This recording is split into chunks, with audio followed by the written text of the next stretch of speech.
New seasons, new gear. Show the world what it means to be a fan in 100% authentic gear. Fanatics, officially licensed everything. Get ready to dive into a new world of online shopping with the Fins Tailgate. Whether you're a die-hard sports fan or just looking for the latest fashion trends, we've got you covered. With a wide variety of products from your favorite sports teams to stylish accessories and home decor, we're your one-stop shop for all things tailgate. Our easy-to-use website and hassle-free checkout process make shopping with us a breeze. Plus, with frequent sales and discounts, you won't want to shop anywhere else. So come on in and join the party at the Fins Tailgate, your new go-to destination for all things tailgate.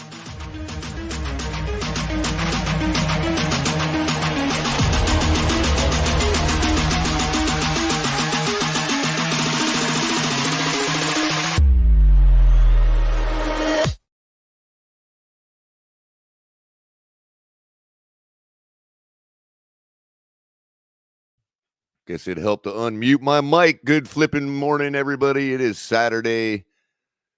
Welcome to another episode of KP's Fantasy Football Talk.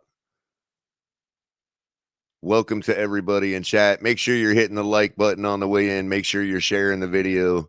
And make sure you are subscribed to the Fins Tailgate. Catch all of our great content throughout the week. El Capitan heading up the ship.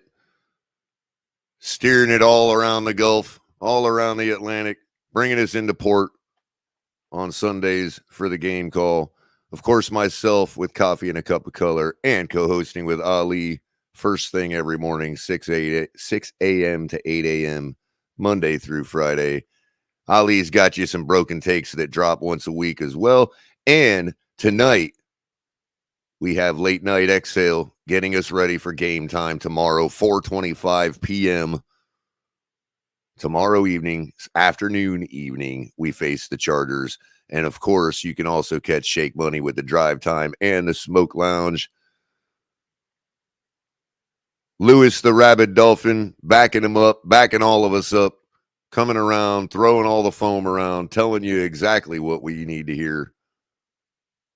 And, of course, Crypto. Mondays for a good panel. Had a great show for Labor Day last week. Make sure you're checking it out. And also Thursdays at 10 a.m. with myself.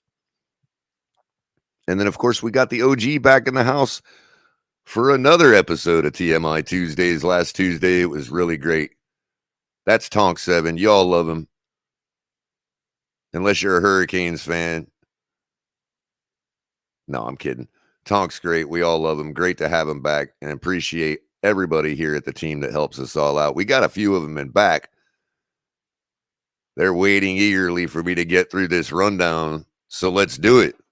Make sure you can also help us with donations if you're so kind at $, the Fins Tailgate for Cash App and the Fins Tailgate for Venmo. But you can also hit them little super chats and super stickers. Get your voice out there. We always read them. We never fail, except maybe once or twice. And make sure you're commenting below. That's another way to get your voice heard around here. Use the comments in the comment section below after the show. We always appreciate that as well. And of course, we've got 3 different membership levels now. You can see everybody who's joined our member, who's become a member in chat. Shout out to all of them. And I'll let the man of the hour say hi to y'all. But welcome to everybody in chat. Appreciate y'all being here. And of course, the day would not be, your morning would not be complete without opening up your web browser and seeing TFTGnetwork.com, the Fins Tailgate website, your centralized location for all the Fins Tailgate content, all of our bios, articles, curated Miami Dolphins content, and news from around the league right at your fingertips. All of our links to all our YouTube content, social media handles, Twitter, all that stuff, including the TFTG merch store, where you can find some really great stuff, all inspired by things that happen around here at the tailgate, including, for example, this great apron that everybody has to have by tomorrow. Well, I don't know if you haven't got it by now, you probably won't be wearing it tomorrow, but get it now so you can have it by next week or the next game, so you can be cooking the whole neighborhood. Everybody will know you have the best football takes in all the neighborhood with your cooking folk apron. So get it today. Make sure you're bookmarking TFTGnetwork.com. Make it your homepage so it's the first thing you open up. And as earlier you heard me say, you can check out Fanatics. Link in the description below. They've got all your officially licensed gear for all of the major sports leagues. And great stuff for the new season. So check them out. Use the link in the description below so they know that the Fins Tailgate sent you over there. And while you're, after you do that, you can take that little helmet you bought, take it right over to Backroom Collections and have them customize it for you. They can do all kinds of good jobs on your helmets, custom artwork, memorabilia. They're a husband and wife team, small business. Make sure you're supporting them. Use code TFTG at checkout for 10% off your first purchase. And of course, in order to stay up all night and do all this shopping, you got to get your Dubby energy drinks. All natural, all good stuff. All smash, no crash. Dubby, make sure you're checking out Shake Money's, all of his reviews. He reviewed the starter pack with all of its flavors. He likes it. You'll like it. Make sure you're using the link in the description below. And you can also get 10% off your first purchase with TFTG at checkout. So, I do believe, if I haven't forgot, make sure you're hitting the notification bell after you subscribe to the Fins Tailgate to make sure you know when we got breaking news and we pull up a show, drop a tailgate in the middle of the road at a moment's notice. You never know what's going to happen. So make sure you're ringing that notification bell. And I suppose that's it. Without further ado, and without further fanfare and me talking and all that, welcome to you, our host for this morning's fantasy football talk show, the real Kahari P. How you doing, Kahari? Take her away. Morning, Color. How you doing? Yo. What's up? Pretty good. Hey, man. Hey, week one is here.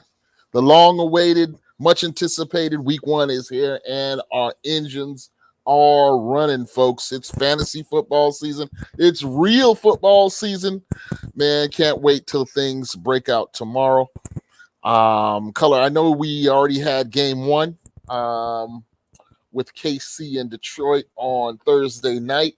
Detroit actually, Detroit actually, pulled it out, as many people predicted, so it was good to see, perhaps people's controversial take that, the Super Bowl champs, right, the one of the most dominant teams the last 5 years would take that week one loss, but it actually came true. And so, I don't know, maybe we can open up the discussion just, looking at the fantasy perspectives that came out of that game, and then we'll break into, just some Q&A at 11:30, letting everybody else on. But before we do all of that, man, how many of you out there were there at the fantasy football draft on Wednesday night? Man, it was epic. I had people sweating tons, people snatching people's picks, before they even had a chance to get it. I was just telling somebody in the chat, man, I was aiming at drafting Khalil Herbert, because there's already been a question about whether they should start Gibson or Herbert. Man, I'm riding Herbert till the wheels fall off this season, man. Every time, So, man, that draft was something else, man. But yeah, some people didn't even get a quarterback until their last pick or something. Well, yeah. Some people got problems. Some people have some issues. So, we'll see how that works out for crypto. Not saying any names. You know what I'm saying? But anyway, well, you just tell me whatever you need, man. I am your hands and operator for this morning, bro. You just let me know anything you need me to do. Bring guys up, push them out, hit a banner, whatever you want me to do, Kahari. It's all you, man. No doubt, dude. No doubt. Thank you, Color. Appreciate you, man. But yeah, man, let's talk about that Kansas City Detroit game and what it meant for fantasy, man. I mean, I think to start off, we got to talk about the big dog, Patrick Mahomes. What do you guys think about his fantasy football performance in that week one, in that first game of the season? Color, I think he was off to an awesome start, man. 2 touchdowns, spreading the ball around, and then Kadarius Toney hit him. Hurricane Tony. Did anybody there draft Kadarius Toney this season? Because if you have, I think you should probably think about making some changes. I'm shocked he wasn't cut immediately that night, sent packing, because he almost single-handedly derailed the offensive progress of the Chiefs. But yeah, long term though, when you think about the Chiefs, outside of Mahomes, right? I think Pacheco and Kelsey. Well, Kelsey is obviously 1B in that 1A in terms of the fantasy production is going to come out of KC, and typically has over the last several years. But after Kelsey and Mahomes, I think there are a lot of question marks on where the production is going to come out of KC. And so for those folks scouting KC players, I think you need to be looking at maybe some of their other receivers, like the rookie Rashee Rice. He did catch a touchdown in this game, right? He did make a couple catches. I think he scored like close to 10 points with the touchdown. So with Tony's bad performance, you could probably see a sleeper receiver from KC emerging, taking some of those snaps away. And KC is one of those teams you want to always pay attention to in these season-long leagues, because somebody's going to get that production with Mahomes. A lot of people were down on him for the interception, but I know that Mahomes is still going to produce on the fantasy football scale. And if I know Andy Reid, that player that gets that production is likely going to be somebody nobody has ever heard of before. That's why my pick is Rashee Rice. Rashee Rice. I don't know who has another sleeper I noticed on the Lions team was that guy Reynolds. He looks like he might be a weapon that they use, the wide receiver that they have. I saw him getting used a little bit, especially because Marvin Jones was having a bad game. They started using him as the big body target. I had Gibbs and Laporta. Laporta did all right. He got me 8 points. I felt like they're slow rolling Gibbs out. Every time they gave him something outside the tackles, that speed is elite. I feel like the pick long term is going to do well. But really, man, they just gave a healthy dose to friggin' Montgomery, which I wanted to pick up, but somebody else grabbed him. I seen somebody had him on their starting lineup. I think he had like 23 points. The guy I'm going against in the league, balls so hard, he had Tony on his lineup, which only netted him 1.5 points. So negative points for drops. Well, I know who didn't have Montgomery was Flipside Fishing, who says I messed up drafting. I swore I drafted Montgomery, but I must have tapped on another player. I ended up only drafting 2 RBs. Probably got Ty Montgomery, but let's talk. Hey, it could have been Ty Montgomery, exactly.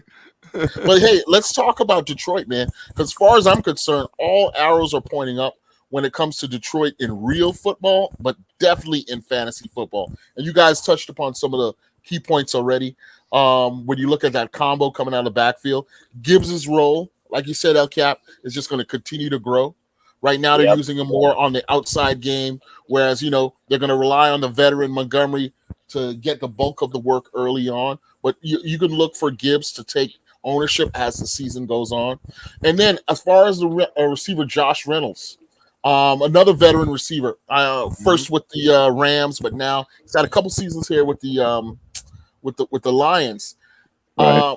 I wouldn't invest in him long term, maybe for these first 4 to 6 games, because they got Jamison Williams, who they had every reason to cut, but they haven't, and that just speaks to the talent. And they're planning for him. Eventually, when Jamison Williams gets back, he's going to take away some of those opportunities from the solid Reynolds and the disappointing Jones so far. I mean, maybe Jones can snap back, but he's an older wide receiver. He's been around the league now. This is probably Jones has been in years past, he's been a sneaky flex for me. Oh, yeah. As a guy who get you 12, 13 points, maybe get you 20 if he gets a touchdown, and you're like, yeah, he scored. Does he have any juice left, though, is the question. That's the thing. It didn't look like that Thursday night, So, yeah. It didn't. JP, you had any latest news on Jerry Jeudy? Is he playing this week? I'm not sure. They got him as questionable, but yeah, that's the thing. I'm always getting those players that's right on the border. Well, I mean, playing and not playing. If we're going to switch to Denver, you want to look at a guy like Sutton. Sutton's up. A lot of people are expecting him to have a comeback year, and with Jeudy still out, whatever passing game your boy Russell is going to generate should focus more or disproportionately more on Sutton over there. So, and then you have Javonte Williams back and healthy. What's he going to do out of that backfield? Cost me a game last year, by the way. Yeah. The opener. Yep. So, and hey, how many people's season died when Russell Wilson stunk it up all season last season? So I'm saying. Yeah. So yeah. But hey, before we jump into the week-to-week matchups, let's talk a little bit about our own league. Because let's get back to the draft there. Because man, we were up until like 11:30. Who do you guys think was the star of the draft? What do you guys think about that? I mean, easily crypto for the comedic value. You know what I mean? Yeah, I give him that. Yeah, well, I'm working on orchestrating a Baker Mayfield timeout. He's going to get arrested tonight from a strip club in freaking North Tampa. You going for the coup in Tampa? Is that what you're going for? Yeah. Man, I'm gonna call you the anti-Chris Greer, crypto. That was possibly the worst drafting performance I've ever seen, dude. When I had my hands on the controls, right? Yeah. All the other ones was perfectly fine that they gave me with CeeDee Lamb and Adams. So I was okay until I got to the quarterback. You know what? And that is just saving grace, man. The receivers you put together is like right. Receivers. I got 2 top 10 receivers, right? Yeah, I was thinking about your situation. You may want to try to deal one of them to like get a running back QB combo from somebody, something like that. I got a running back already. I got Cook and Hall. Yeah. Brees Hall's my running back. Brees Hall's supposed to play. Yeah, but just like with Gibbs, they're not gonna give him the full workload right away. I don't think. I don't think they can afford to. And then that's why you drafted. That's why you signed a Dalvin over there. So, I mean, yeah, I'm not telling you to trade Hall because long term, he will be that that team's future. He's going to make up for the Kyle Trask. He's scoring 6 touchdowns Monday night. Well, see, that's where your problem is, crypto, man. You got to start Kyle Trask every week. That's what I'm saying. Ari, I can see this developing into a weekly segment on your show, bro. Like, take 10 or 15 minutes for the Fix Crypto's lineup segment. Yeah, exactly. Hey, I'm telling you, Kyle Trask is going to surprise everybody. He's coming in there, man. Can you share the league? Drop the share the league. The screen, yeah. I could. Would you like me to pull up the league screen? Yeah. On a weekly basis, I thought we should just for all. I'm facing Flipside Fishing. It's got 7.5 spread. What does that mean? I'm favored by 7 with no quarterback. No,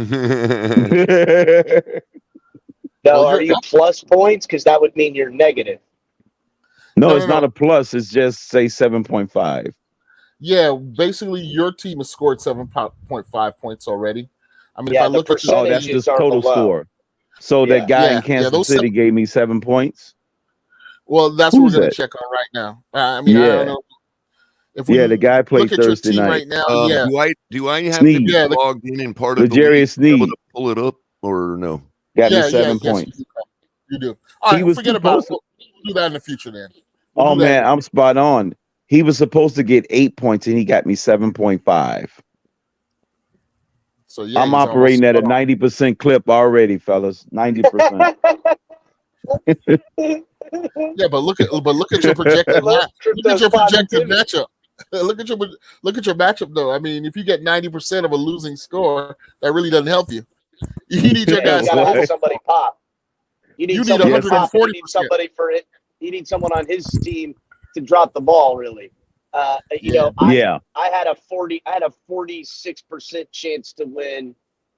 It raised up to 52, but still ended at like 46 at the end of the day because I Right. think Gibbs came in a lot lower than anticipated, which is going to hurt me. I'm just hoping that there's fireworks in that Cleveland game. I took a lot of gambles. Well, that's true, and as educated as you are on Cap, those gambles will probably pay off. Who- But don't make the mistake that rookie fantasy football managers often start do. getting rid of the long-term idea. Yep. Early, right? And those Yep. things don't manifest until much later. Week one, people are still sorting things out. You can't take your week one performance and expect that to last throughout the season. It's generally going to take everybody a good 3 weeks, maybe the first 3 weeks, to get some sense what your team's going to do and where your holes are. What position group is going to become the one you can rely on a week-to-week basis. So, we'll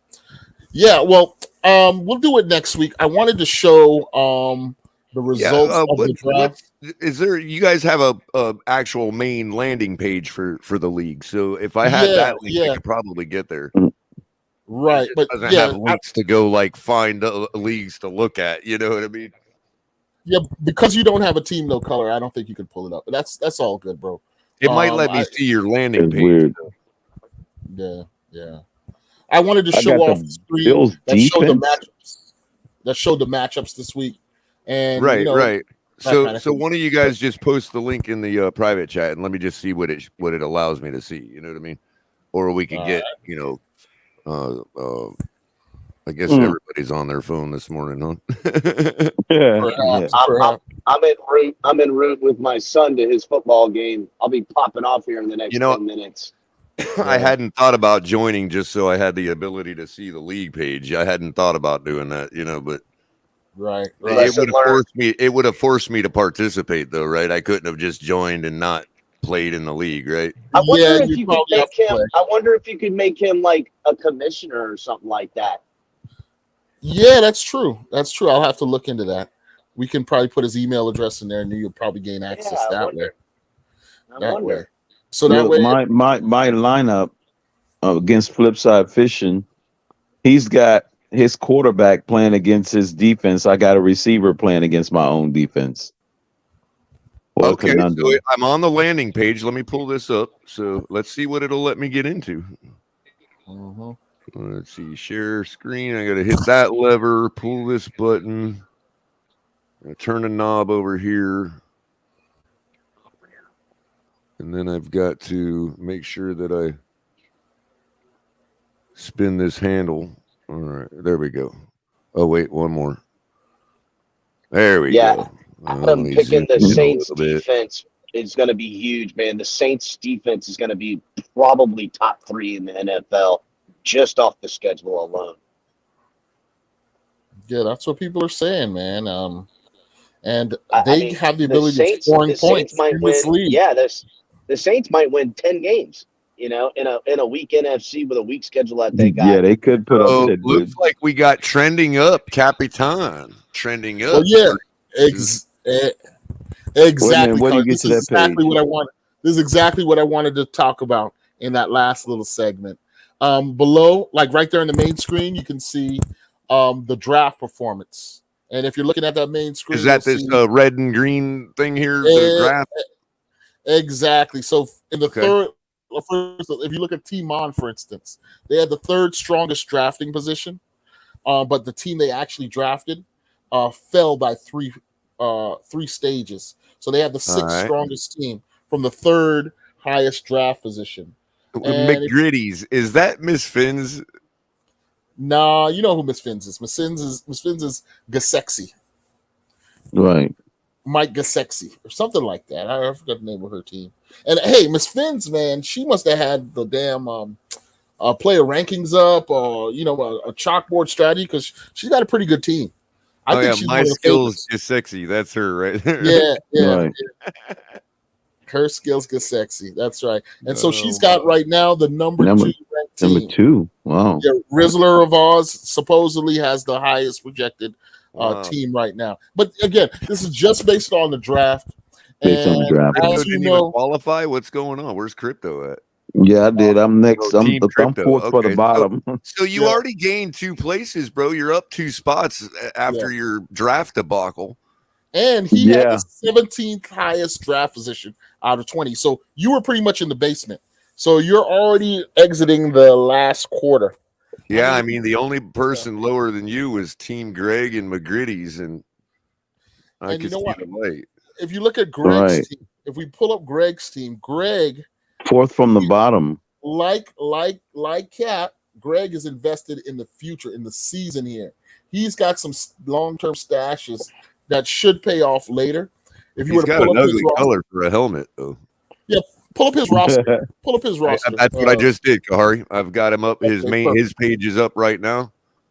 Yeah, he's got a matchup against I Could See the Light, so that's a bottom of the barrel matchup for week 1. If you go down, scroll down and look at his bench and his IR. Okay. That's where. So Greg, if you look at the construction of his team, he has gambled on a strong comeback from Jonathan Taylor, who he's stashed away on his bench, and then Jalen Ramsey on the IR. So later in the season, you can probably expect those 2 to be big contributors to his team. And then he left Jared Goff on the bench. Look at that. Wow. But in favor of who? Justin Fields? But you know what? Okay.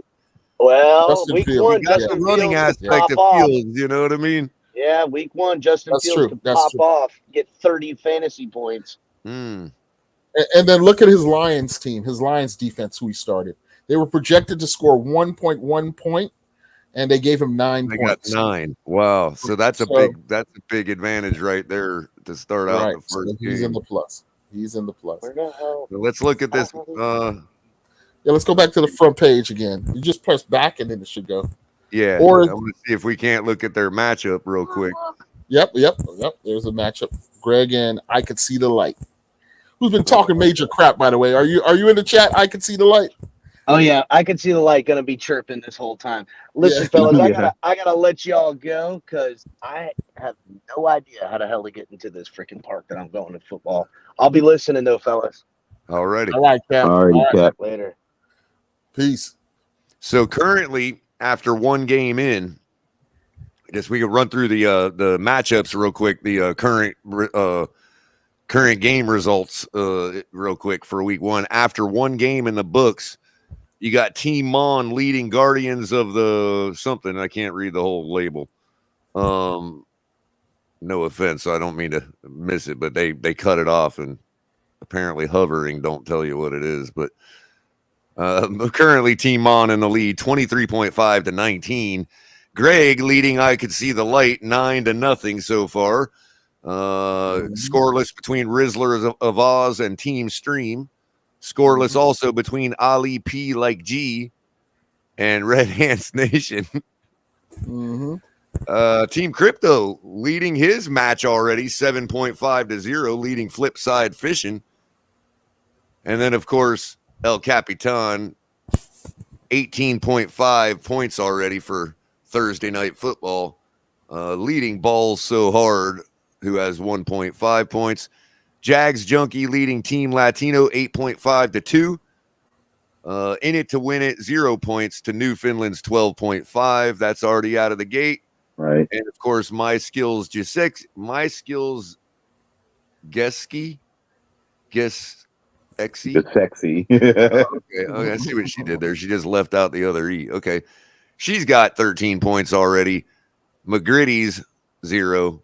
And of course, the top scorer so far on the slate, Demon Team Dolphins at 21.8 points, leading Moss Canadian Finn. That's Moss Sports, who has a 0 so far. But that's only one game of players in the books between Detroit and Kansas City. And that's the current standings of the TFTG lead, current scoreboard, I should say. Mm-hmm.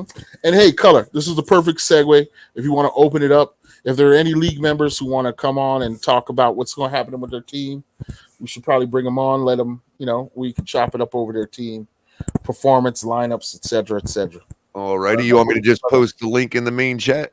Yep, that'll be cool. And then I guess I'll tell you who's up. And I mean, I guess I don't know everybody's name in relation to their fantasy handle. So I'll just let you know who's in back, and you can let me know if they're in the in the league, if it's somebody I don't recognize.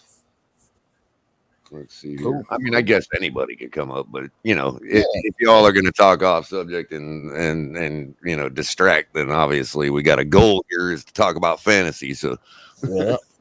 And hey, Color, all the league members an opportunity to chop it up with each other. When are we gonna? Whenever you're ready, man, we can go DFS and look at week 1. Right? You want to do a little bit of DFS? Look into the DFS real quick. Yeah, no doubt, man. We can get into it whenever you're ready, bro. Alrighty. Now, I do play on both sites, but as a go-to, I generally use DraftKings for those that are following along. Yeah, I do. Just to recap from Thursday's game, we can look at the 1 o'clock games, 4 o'clock games. Well, yeah, but real quick, just to see, just to look at the recap, what's the results from Thursday night, because you had showdowns, which were individual games, and it looks like I didn't do so well myself. Listen, but let me go back. Let me go up to the top. And it looks like the leading, I should say, in this particular tournament, obviously it's different for everyone, but it's pretty much going to be a similar lineup across the board. You had a 98.13 total fantasy points accrued by the winning team Thursday night, or by the winning player, and their winning lineup had Amon-Ra St. Brown scoring 19.10 points, Jared Goff scoring 14.02, David Montgomery coming in with 13.4, R. Rice 0.3% owned in the captain spot, 3% owned in the flex, got 11.6 points, and B. Bell with 9.20. That's the winning lineup right there. Patrick Mahomes as the quarterback in the captain spot with 30.81 points. Yeah. And that would be your winning lineup from Thursday night. Yeah, and nobody would have picked Bell because Gray was Kelsey's primary substitute. But basically the third tight end on KC helped Blake Bell. Teams win. Yeah. And all he needed to get was one touchdown to make a difference. That's it. 12 reception yards, 2 receptions, 1 touchdown. That got him 9.2 points, and he's likely the differentiator. Let me look at the number 2. Let me look at the number 2. The number 2 winner, second place, did not have Blake Bell. He had 97.61 points. Had everybody else that last guy, except he had Josh Reynolds. He had Amon-Ra in the captain spot. And he had the Lions defense. Now, the Lions defense got 9 points. Yeah, they had Blake Bell got 9.2 points. Right. So there you go. That's right there. That's going to be a differentiator. Hey, how do you propose a trade, KP? All right. Well, basically, when you go back to the league, hold on one second. Well, you go to the team. You identify the player that you want to trade for. Click on. You go to the player. Yeah, click on the name of the player. Okay, dude. I wanna try and pick up Mike White. Anybody got him? I don't think so. But basically, you will once you click on the player, the trade button pops up, and then you initiate it by clicking on the trade button, and then you plug in whatever you want to offer, that kind of thing. Now, what you're talking about with Mike White, though, is a free agent pickup, right? Yeah. How do I do that? I just type in player or All something right, at the top of the screen, go under players. See where it says my team under. league, my Oh, okay. my team Hang league, and then players. under. Wait a minute. Under players, then go to what? Add players. The add players button. Okay, because it Yeah, says free agents under the tab. right. Now, once you click on add players, you'll get a list of who's available. You can toggle by position, quarterback, running back, whatever. And then Hell, so if you Tom look at Brady is even available. How about that? it, Maybe he'll yeah, come out of retirement. well, that's the thing. Some people might gamble on him coming out, or maybe they have maybe have a sauce, maybe they have a Mo sauce that's telling them that's going to happen, Right. and so you'll go ahead and stash him if that's what you believe. But yeah, Trent McDuffie yeah, projected for 6 points Thursday, got 10. yeah, he had a great game. I mean, he's their slot corner, and he was shutting down all that stuff for a little while. Right. Made some big plays. He made some big plays. So Yeah. He yeah. needs to Wait a pick minute. that How up. in the hell? Somebody tell me how in the hell is Ben Roethlisberger a free agent? Well, it's speculative. It's totally speculative. That just means that ESPN still has a profile for Oh, him built okay. into their system in case he was to make a comeback. I mean, like last season, for instance, you heard about how Phillip Rivers was calling teams asking for a chance to come back and be somebody's backup. So, you never know what's going on, but, You never know. if it's not reported, but apparently Rivers wanted back in the league last season, and he didn't get the opportunity. So, Hmm. you never know. You never know. Um, Hey, look, Aaron Donald is the top free agent available right now. Sauce Gardner, Even Fitz Magic is available. yeah, yeah. But usually that just happens because ESPN hasn't just totally tossed the Right. profile because there may be a small infinitesimal chance that these guys come out of retirement and make a comeback, especially at the quarterback position, and then you'll see that happen oftentimes with a lot of kickers, too, because they can dust off a kicker and he'll be starting that week. If there's a plague of injuries to kickers around the league, that kind of thing. So, but yeah, man. Color, getting back to that DFS discussion in that first game, basically, who would have bet on if you bet on Detroit, that puts you in position to to win the league, but you would have had to have made perhaps a roll of a dice decision on a guy like Bell. Oh, absolutely. Because to be able to get all those guys that guy had on his roster, the bigger name guys, he had to compromise. He probably only had 3,000 left at that spot to pick a guy, and yeah, he thought, well, third string tight end has every bit as much with Patrick Mahomes on the field, has every bit of chance to get volume as much as the second string tight end does. So, that's probably the thinking there. Likely could have been a Kansas City fan that knew. But real quick, just to go through the game slate for Sunday, you got the early games that start at 1:00: Panthers versus Falcons, Texans, Ravens, Bengals, Browns, Titans, Saints, Buccaneers, Vikings, Jaguars, Colts, 49ers, Steelers, Cardinals, and Commanders. And then in the late slate, you've got Packers, Bears, Raiders, Broncos, Eagles, Patriots, Rams, Seahawks, and the late game, Dolphins, Chargers. And, of course, for Sunday night, you have Dallas versus the Giants. And on Monday Night Football, you're going to have Buffalo and New York Jets. Really quick, let me just give you a couple heads up on. Let me pull up this lineup. Yeah, but I was going to say on the Thursday night, if you do Thursday night daily fantasy, or let's say you could probably translate this to Monday or even the Sunday night. If you're playing those single game fantasy games, basically, to have a shot at winning, you want to have dominant players on the winning team. So the first step is to identify who's going to win, right?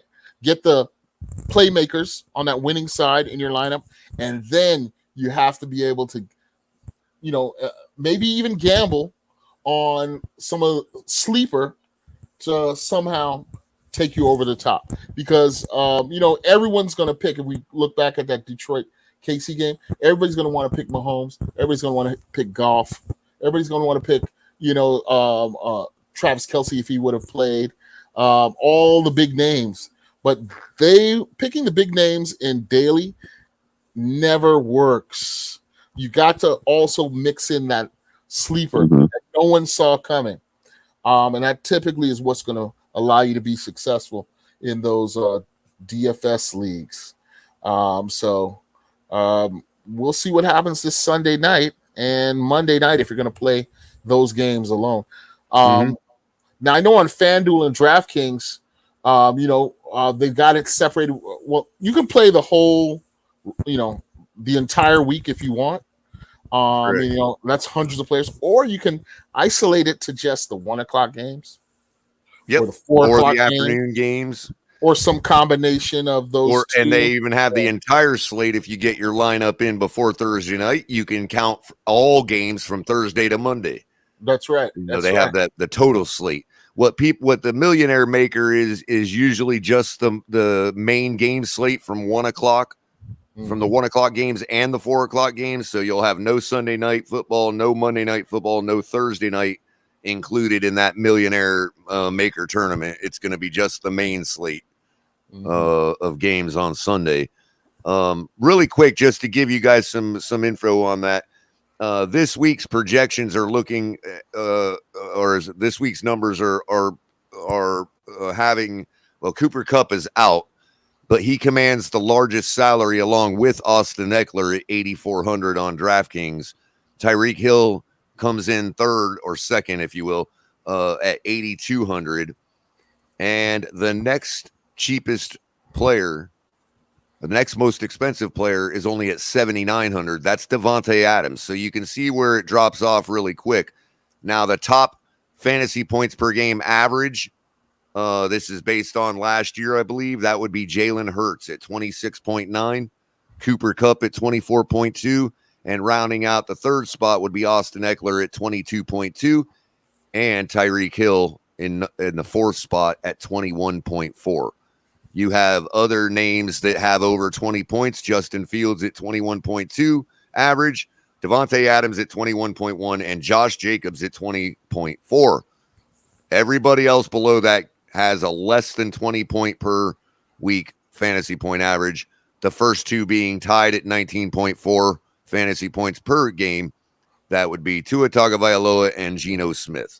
So there you go at 19.4. So, and they go from let's say Justin Fields at 21.2 is 7,700 in salary. Tua is 19.4 and he's only 6,700 in salary. So you're talking about such a small difference. And given what we have on weapons compared to Justin Fields, now he gets the points probably from running. Tua is going to get him because we got Tyreek Hill getting 21 per. So the difference there being is if Fields gets shut down on his running, he goes nowhere. Tua can easily make up that difference in, 1-2 fantasy points when you're talking about a difference in salary between 7,700 and 6,700. That extra $1,000 might be able to afford you another player that can make up the difference between the points that Fields and Tua might get. So that's what Kahari was talking about earlier. Sometimes you don't want to play all the chalk, sometimes you don't want to, because if you have a stack with Tua and Tyreek right there, you're getting far more fantasy points than Justin Fields and his wide receiver. Right. Even though Justin Fields is going to get you a little extra more than Tua individually because of the running. So you got to think of those things. But just to give you an idea how it's shaking out this week, the only other thing I wanted to touch on was weather. People in daily fantasy playing daily fantasy quite often forget to check the weather. It is what it is. It does affect these games. And really quick, we've got a dome for Carolina, Atlanta, calling for rain in Baltimore with Houston versus Baltimore, cloudy skies, Cincinnati versus Cleveland, a dome for Jacksonville, Indy, cloudy skies, Tampa Bay versus Minnesota, Tennessee and New Orleans will be playing in a dome. San Francisco and Pittsburgh should see some rain. Arizona, Washington should see some rain. Green Bay, Chicago, some clouds. Las Vegas and Denver also seeing some rain. Miami and Los Angeles will be in a dome. Philadelphia, New England will also see some rain. Los Angeles Rams and the Seahawks will be under some clouds. Before you finish, Color, you said I got two left. Dallas and New York should be seeing some rain, and Buffalo, New York for Monday night will be under the clouds. Go ahead, Crypto. No, I was going to say in that Chicago game, what's the status of those flags? Oh, I have no idea. They only put a little weather symbol on the DraftKings. You'd have to go deeper to find out. They only put a little rain cloud. That could be sprinkling or it could be a downpour. So you got to do your deeper research on the actual weather reports for each of those games come Sunday. But just to give you an idea of what you're expecting, it does matter. It does. I was just messing with you about the flags. Yeah, that Lake Michigan wind effect. But yeah, Color, absolutely. Whenever you are going to participate in fantasy, particularly if you got money on the line, it is just part of your due diligence to do what Color just did, which is to look at the weather and how it's going to, and then project, make a decision on how that may affect your decision on the lineups. And then another thing that fantasy managers are going to want to do regularly is the day of, a couple hours before the game, check the final injury report. Yes, that's what I'm doing right now as we speak. Oh, how many times have I lost? Kahari, I had a goose egg for a player I forgot to check on, man. Yeah, absolutely. But this Jerry Judy thing is killing me, bro. I don't know whether or not I want to sit him or not. All eyes on Judy. You know, I actually met his dad. Him and my son were like part of the same high school graduation class, and they went to a lot of the what do you call it? I got a question on that chart. Yeah, hold on 1 second. Hold on. They went all the combines together, whatever. So I used to chop it up with his dad back in 2015. So really cool dude, man.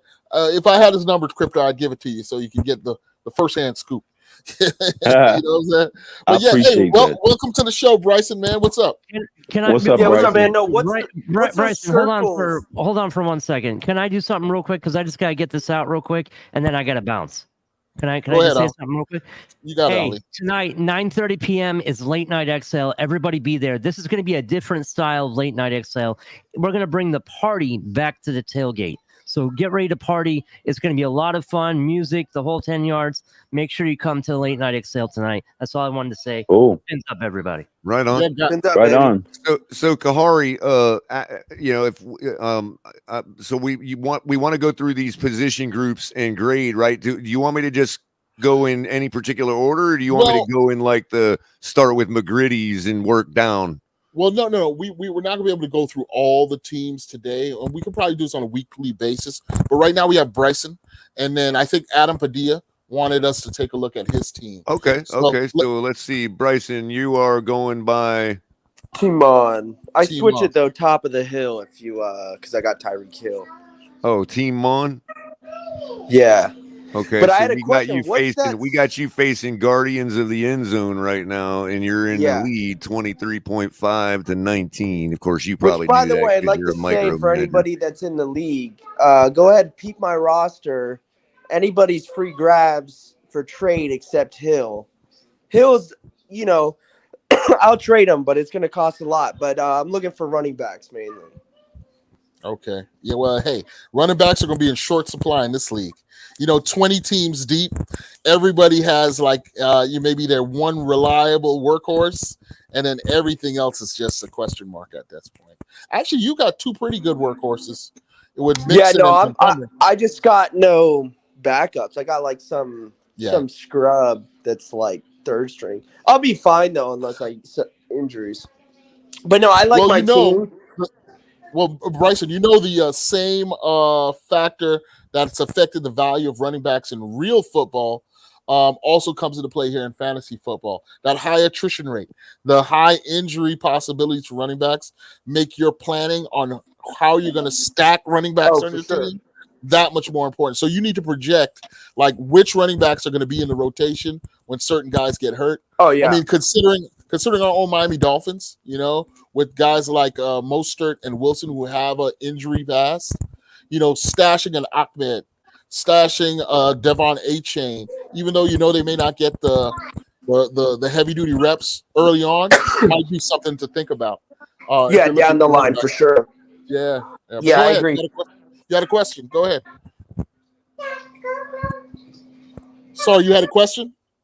Oh, me? No, I didn't have any question. Well, my one question was that graph. It was showing like a red dot that's like not filled in with a line, and then yeah.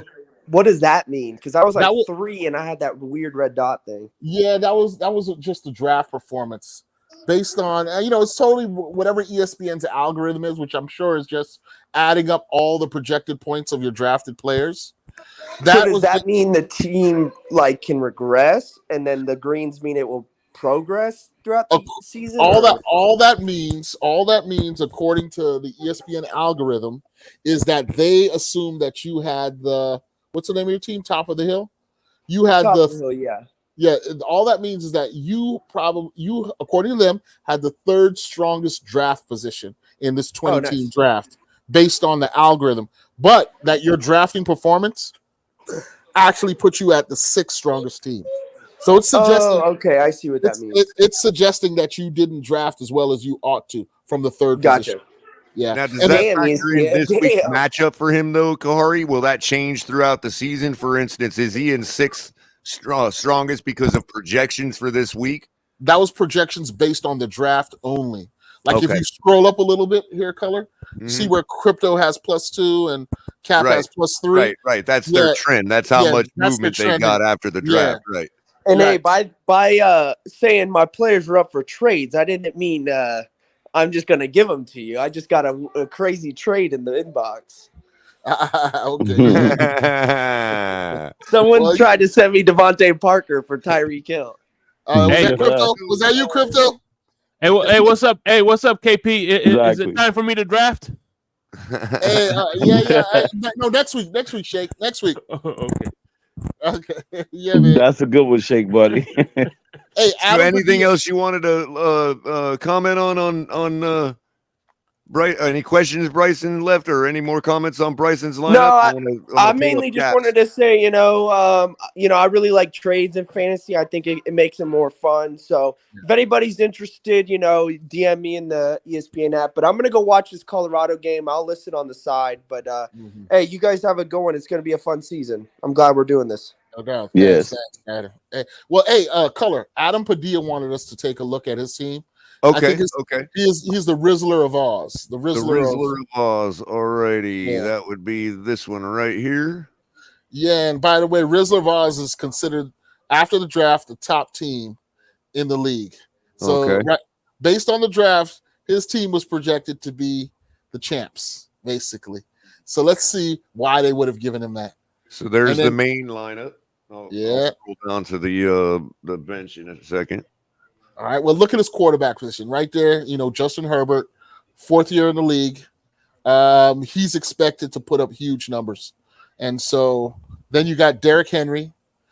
I don't know too much about Samaj Perine, but I guess Derrick Henry is, if he's healthy and motivated, he's always a threat to get you 1,500 yards on the ground.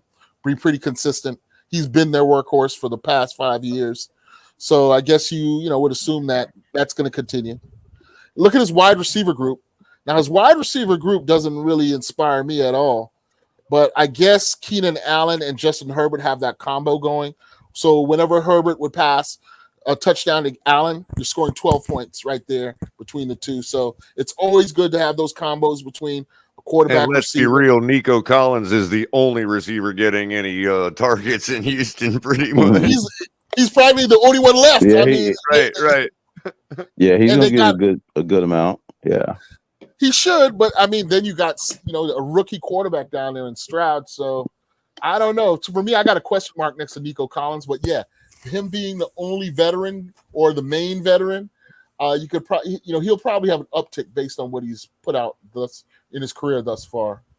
Evan Ingram. Here's a classic case of being on a hot team, right? I know he was traded away from, I think, the Giants, and he was actually with them last year, and he did make plays with the Jacksonville Jaguars last year. So perhaps he has that chemistry already with Lawrence. So yeah, Evan Ingram wasn't one of the top 5 tight ends drafted, but he's probably a sleeper to, give you some good performances. And then in the flex.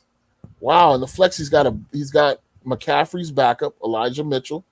Okay, so but I think Elijah Mitchell's going to have his set of carries every game, and then he's got his defensive players. He got 2 linebackers, which is always solid when you got defensive players because linebackers tend to give you the best week-on-week average of defensive stats. You want your linebackers to be somewhere around 10 tackles total, and then hopefully you can mix in a fumble, an interception, something else, and then now they're scoring close to 20 points when you get in those areas.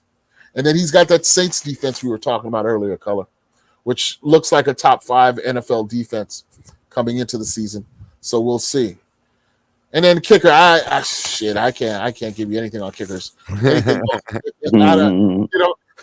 My philosophy on kickers is just, as long as they're starting, they're good for fantasy. But so he's got nobody on IR, but bench players are looking pretty decent. Hey, Crypto, he's got Devontae Parker, man. So, might want to make a trade with Rizzler. I don't know if I'm going to take him up on that offer. And damn, look, he's got Durham Smythe too. Wow. Yeah. Well, Lewis is in the league, but we could. And Matt Collins, look at that. And Matt Collins. So, hey, Return of the Mac. I have no idea why ESPN ranks him number 1 based on his lineup. Because I think your lineup sucks, Adam Padilla. Just kidding, bro. Just kidding. I'm just messing with you. Adam says he would trade Crypto Jimmy G for Lamb. You got CD Lamb, Crypto? Yes, he does. Yeah, I do got Lamb. So he's willing to do a straight trade for Lamb for Jimmy G, man. I don't know if I could do that. That's a starting quarterback, man. Fireworks. If Jimmy G can survive the injuries, he may light up Oakland, man. He still got Devontae Adams over there. I'll give you Cal Trask for Jimmy G. Straight up. Straight up. He's a Florida Gator, man. Ain't that right, Shake Bunny? All right, Ursay. You do need a starting quarterback, Crypto. Come on now. So you're gonna have to do something drastic. I agree. It may not be Lamb, but start the negotiations. Now, Adam, you got a solid team there, man. You got a solid team. But a little underwhelming is what I would say. But hey, you're ranked number 1, dude. So we'll see what happens after week 1. Yeah. Return of the Mac. All right. Cap for life. How's it going, man? Oh, we got Cap in here. What's up, Cap? Hey, good morning, guys. Yeah, man, just wanted to do some reconnaissance over here, and thank you to Color and KP for allowing me the honor of asking these hard hit questions. Like, going into a 14 to 20 team league. Let me ask you this: your thoughts on the Giants wide receiver lineups, and who do you think is their number 1? Great question, man. The Giants are a team that I have the highest hopes for. I mean, I really like what's the coach? Who was their new coach last season? He was the guy who interviewed here and turned it down. But anyway. Dable, not Brian Dable. Was it Dable? Brian Dable, yeah. Well, in my opinion, he's made them a legitimate contender in the NFC East, right? First off, right? And part of that was by making them a legitimately threatening offense. As long as you have a back like Saquon pounding it and always being a consistent threat, that should just make things that much easier for Daniel Jones in the play action. And so this is where your question comes in. Receiver set. That's the main thing for me, receiver. Darius Slayton is the big sleeper. He can pop off any given week. and he may end up being a solid fantasy guy if we're talking fantasy. But then you got Isaiah Hodgins, right? Who just jumped out of nowhere. He jumped out of nowhere last. I'm betting on him to have a good season. Isaiah Hodgins. And then who do they have in the third spot? They have Well, they traded for Waller, but I don't know if Waller is going to be 100%. That's why I was asking about Hodgins, because he's pretty much their number one right now behind Slayton. 2 years ago, Darren Waller was a top 3 tight end in fantasy when he was with Oakland. And then he kind of fell off last season with some issues, injuries, and then he had some issues with the alcohol, from what I understand. But yeah, Darren Waller's another stud, man. He can take their offense to the next level. So yeah, I don't know what's going to happen in New York. I wouldn't call them a lock, but as far as prospects, there's a lot to think about there. Slayton. All right, this is my last one, real quick. For my flex, do I either start Hodgins or start Zach Charbonnet? Well, hey, you bring up another interesting name. And I'm still trying to figure out why Charbonnet is projected to be so highly ranked. Because really, in my mind, they got Kenneth Walker there, who was damn near 1,000-yard rookie, and who's a stud coming out backfield for Seattle. But they went ahead and invested a second-round draft pick in this guy, Charbonnet. Now, I'm not a West Coast guy, so I can't tell you that I've really Kenneth Walker has groin issues. He might be limited. Yeah, he has injury issues, like perhaps every Seattle running back since Sean Alexander. But the arrow is pointing up on Charbonnet. He appears to be highly ranked in most fantasy evaluators. Honestly, though, I haven't put my eyes on him or seen him. So I couldn't tell you what he's going to do. That's why I'm hesitant. for me, he's just as likely to flop week 1 as pop off. Because, like I said, in my mind, a healthy Kenneth Walker is all you need as a 3-down back. Now, I'm sure they'll mix him in, given his draft position and given, just his pedigree as a second-round draft pick, and then also the fact that he's the second running back in Seattle. But for me, week 1 is going to tell me a lot about how they're going to use him. I have him in another fantasy league too, and I'm counting on him to pay off eventually too. So, but he's a question mark right now. I wouldn't say a negative one, but one with a wait and see approach. Yeah, he's a rookie. Yeah. So, man, I don't know. Thanks, man. Hey, hopefully that helps, bro. Yeah, man. So, if you got any questions out there, if anybody in the chat wants to come and just chop it up, we can talk about your lineup. It doesn't have to be this league. If you're in somebody else's league, you're welcome to come up and tell us what's going on, and maybe we can help each other, He gotta eat tomorrow, man. So I think he's definitely gonna get some touches. How do you like ESPN's predictor saying they're giving the Hurricanes the 56% chance to beat the Aggies today, man? Mm-hmm. Well, that's nice. Yeah, hey, if it happens, man, you can expect the hype train in Miami to start picking up. For sure, You're ranked 23rd. That you'd think that should break us into the top 25 if we can manhandle them. Yeah, right now all the attention's on Colorado and Dion. But hey, watch out for the Hurricanes, man. There's a buzz coming out of Coral Gables. So I think this week is going to tell us really where we're at, we won big last weekend, but then there were some naysayers. We let Miami of Ohio score on us a couple times, for instance, and we want shutouts in Miami. How did we do that? It was 38-3. Oh, did we? Oh, it was 38-3. Okay, I was wrong then. Okay. No, but they were saying that. I mean, they just were not. They were not remembering the fact that we never let them cross the goal line. You know what I mean? Oh, okay, yeah, there it is. But you're right. The people were lamenting it, like maybe we should have put up 50 points on them. I don't know, but yeah, exactly. So we'll see what happens, man. This will be a good litmus test for the Canes going forward. Yeah, man. And it'll be on ABC, 3:30 p.m. That's a couple hours away. No doubt, man. So yeah, A-Color, man. The design of the show was to go right before the college football games started, and one day before the main slate of NFL games, right? But yeah, so that was the idea for the fantasy show. Yes. But hey, if we want to, I mean, if no one's gonna, if nobody else wants to come up or whatever, we can always, Well, no, I mean, let me ask one more since nobody's, everybody's kind of shy. Hey, let me ask you this, KP. Between Traylon Burks and Rashad Bateman. Yeah. Bateman. I'm rolling with Bateman.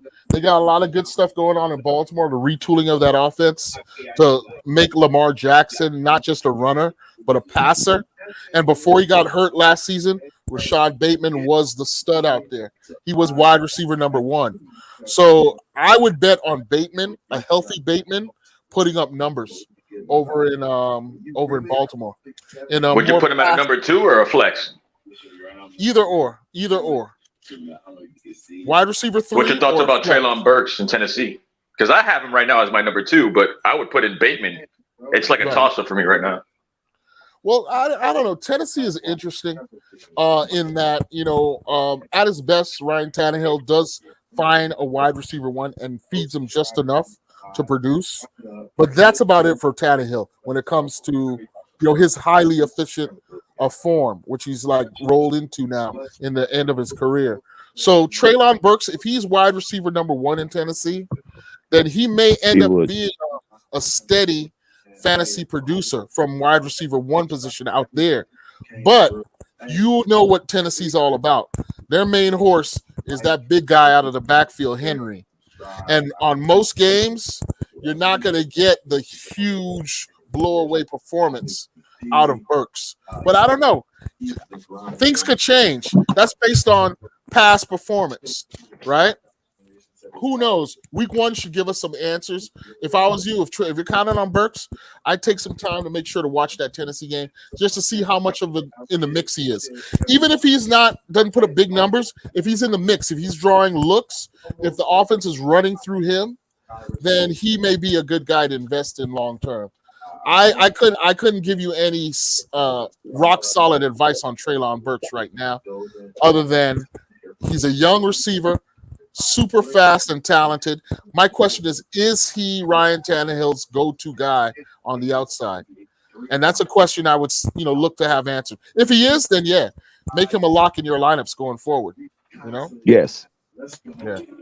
I would guess that he is. Yeah, I think he is. I think he's on track to be that. But then of course, pretty good. I don't know what people think about Ryan Tannehill. I know he's become a good quarterback, but in my mind, he's never going to be an upper echelon top guy. He's at the tail end of his career now.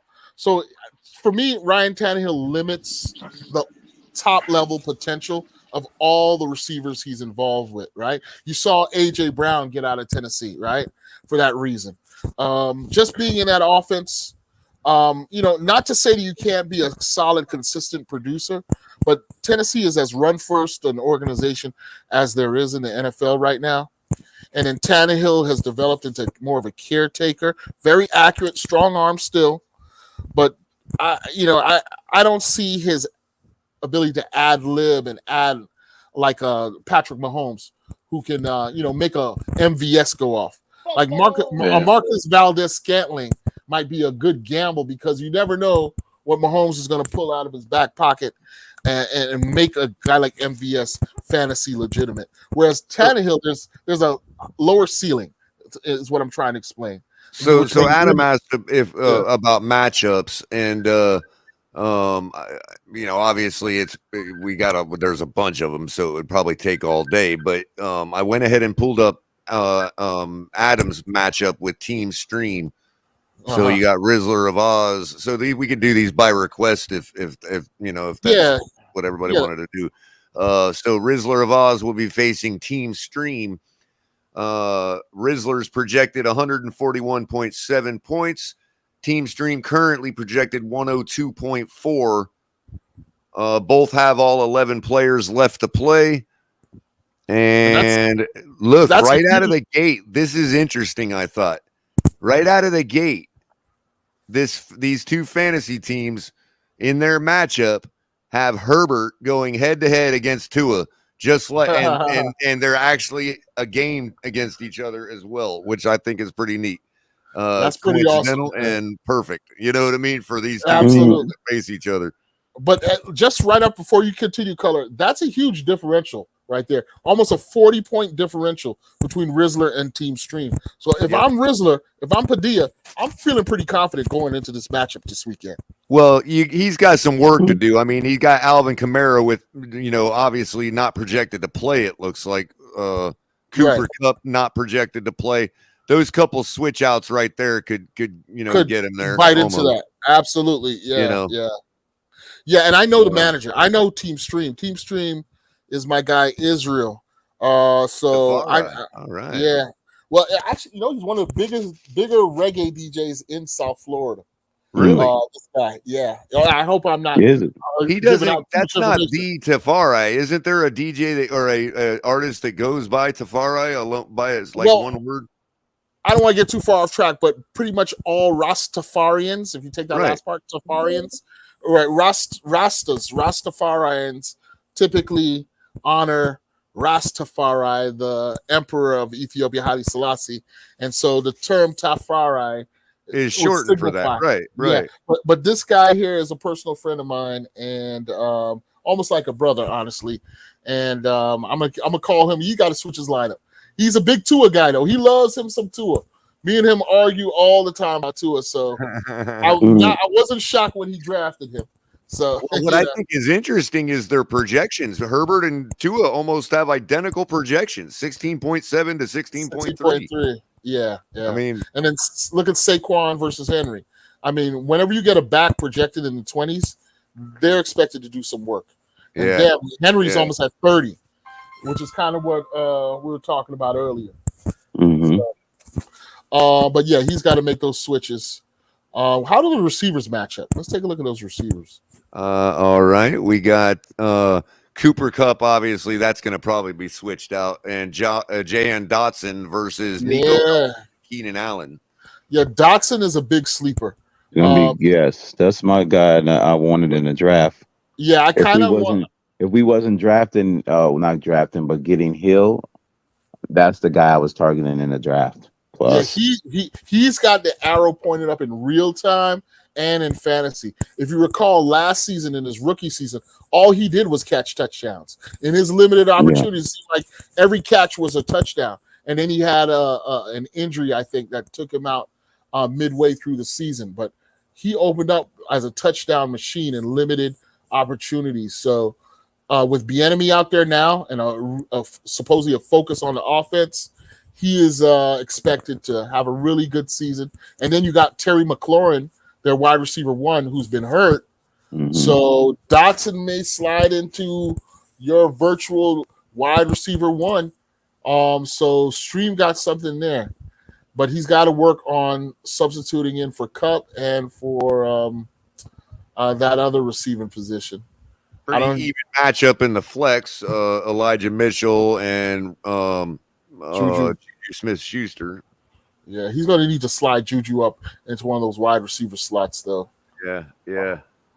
And then put in another flex. He's got on the bench. He's got Harold Landry on the bench. And he Travion Williams at running back. Kendrick Bourne at wide receiver. That might not be it, man. 5.9 projection, but Kendrick Bourne is easily the type of receiver that could get 2 tutties without anybody realizing it, Well, his only comp is Devontae Parker, so I'm sure Crypto would agree. But which is across the other bench. Yeah. But this dude here, Stream, he's got too much defense on his bench. For my liking, he's got to get some offensive backups that he can count on. Whereas if you look at Team Padilla's bench, he does have the infamous Devontae Parker. He's got plus a lot of other good, solid guys. Listen, in a 20-team league like what we have going, you're not going to have too many studs on your bench unless you purposely stack the position. And that would have cost you in another area. But you want to have players who are going to contribute at least. And, every point counts. So if if you substitute in one of these guys from Padilla's bench, they shouldn't. Look at the projections. They're going to keep his team overall score ticking forward. So I think, again, this is why Rizzler Vaz's team overall is going to be ranked number one, because he's got steady production from just about every position, no matter who he plays. Of course, he's going to want superstar performances, but his team is pretty solid all the way around. It's a bye week. It's a Viper Fury concert. Hey, TJ. Yeah, who do we have? Oh, Greg, man. Yeah, we were talking about your team earlier, Greg. Welcome. Yeah. What's up, Greg? I made some phone calls to the Detroit Lions, especially Brian Branch. I owe him a steak dinner. What a pick six. That really helped me. I got on the phone with Coach McDaniel. I said, I swear to God, if anyone other than A-Chain scores a touchdown, I'm going to have to make phone calls to get fired. I had a phone call with Nick Chubb. I told him, hey, Nick Chubb, just do your thing. You're the superstar. You're the first guy and last one in the league. Just do your thing. And I had a bunch of phone calls with the guys and told them to just do their job, get the points, just do what you got to do. We're going to win this. But, Greg, you can't just give orders, dude. How are you going to incentivize the performance? You got to send them a little something. Steak dinners. We'll give them steak dinners. There it is. There it is, Greg. Or how about some public subs, man? No, maybe we'll give out some Ferraris and whatnot, But yeah, Protein hey, Greg, power, man. yeah. Hey, Greg's team is a solid team. Again, we spoke about him earlier, but Greg's strategy, he's got a strategy to win the league in the end. He's got, he's got Jonathan Taylor after the first 4 games, who's going to come in and be a stud on his team. And then he's got Jalen Ramsey. And we all know what Jalen Ramsey can do in terms of turnovers, not just interceptions, but on the fumbles. And that's where your defensive players are really going to be decisive on your point total. So long term, I think Greg is set up for success. And you got to survive these first 4 weeks, though. Exactly, Greg. Yeah, that's the thing. Mm-hmm. But it's a marathon, not a sprint. Because normally, whenever I play fantasy football, I always do really good in the beginning, and then in the end, I crap the bed. So I was kind of, scrambling across the board. Took some risks. We'll see if they pay off. And hopefully in the end game, I can finally win my first fantasy league. Because, I don't care what my record is as long as I'm in the playoffs. Oh, yeah. Hey, Greg, I heard the Miami Dolphins are hiring, man. Maybe you can be the assistant GM.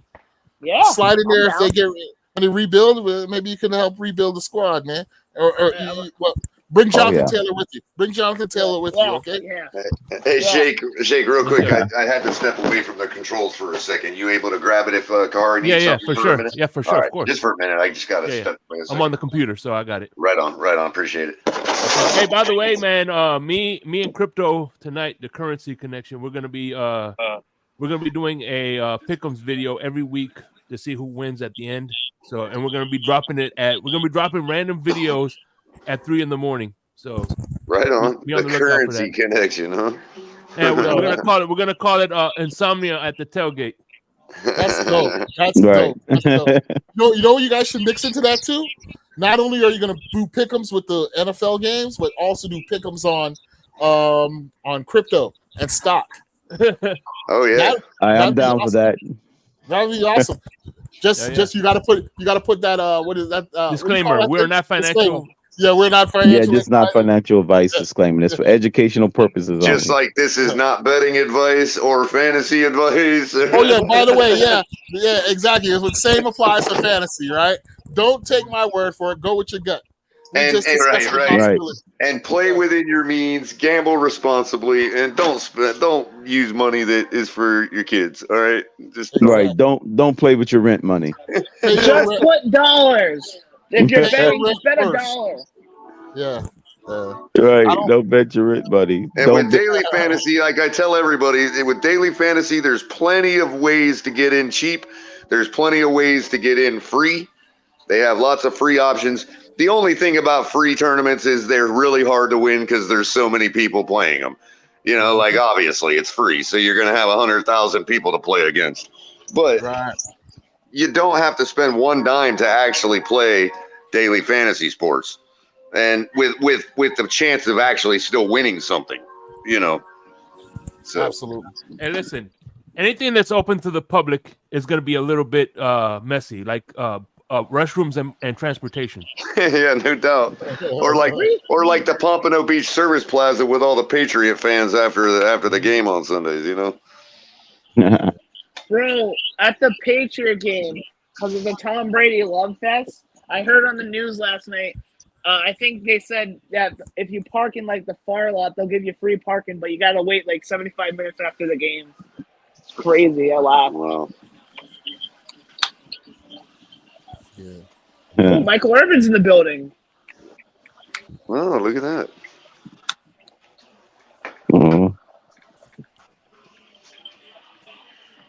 Giving us updates on the Cowgirls. Come on, Colorado. What are we doing? Yeah, man. Yeah, Dion. I mean, Dion has like Michael Irvin, and then he has Warren Sapp sneaking around that team. Yeah. You know, Dion ought to have been a Hurricane. When he played, everybody said he played with the Hurricane swag. He was like, so. Hey, but look, at the end of the day, he played for a good coach in Bobby Bowden. As much as I hate the Seminoles, I got to give Bowden his props. No, they were great, man. Florida State was great. Those games were epic. No, but I'm saying, no, you could see Bobby Bowden in his coaching style. Yeah. Right. Yeah. No, he was legit, man. Bobby Bowden was a great coach, man. And the litany of players that came out of that factory is, speaks for itself. I'm sipping some Dubby energy, JC.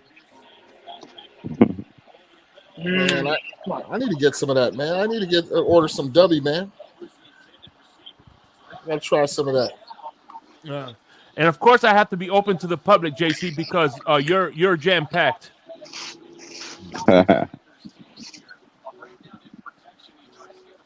Oh, Nebraska. Okay, my guy. But I appreciate you coming through, though. I know one of the corners on Nebraska. Guy from down here, South Florida, Boodle. His son is one of the cornerbacks for Nebraska. So let's see what happens. I'm watching that game now. So that's for tonight, JC. Cognac. Let's go Boodle. Let's go Boodle. Dwight Boodle. Put him in there. I need me some cognac though. What a point! Hennessy. Oh man. Oh damn! They would have had her at the 3. 3:30. You guys are playing. Whatchamacallit? Who you guys playing? Let's go Miami. Aggies, Texas A&M. Yeah. That's gonna be a good game. Let's go Miami. I'm rooting for Big Miami. test for UM. Big test for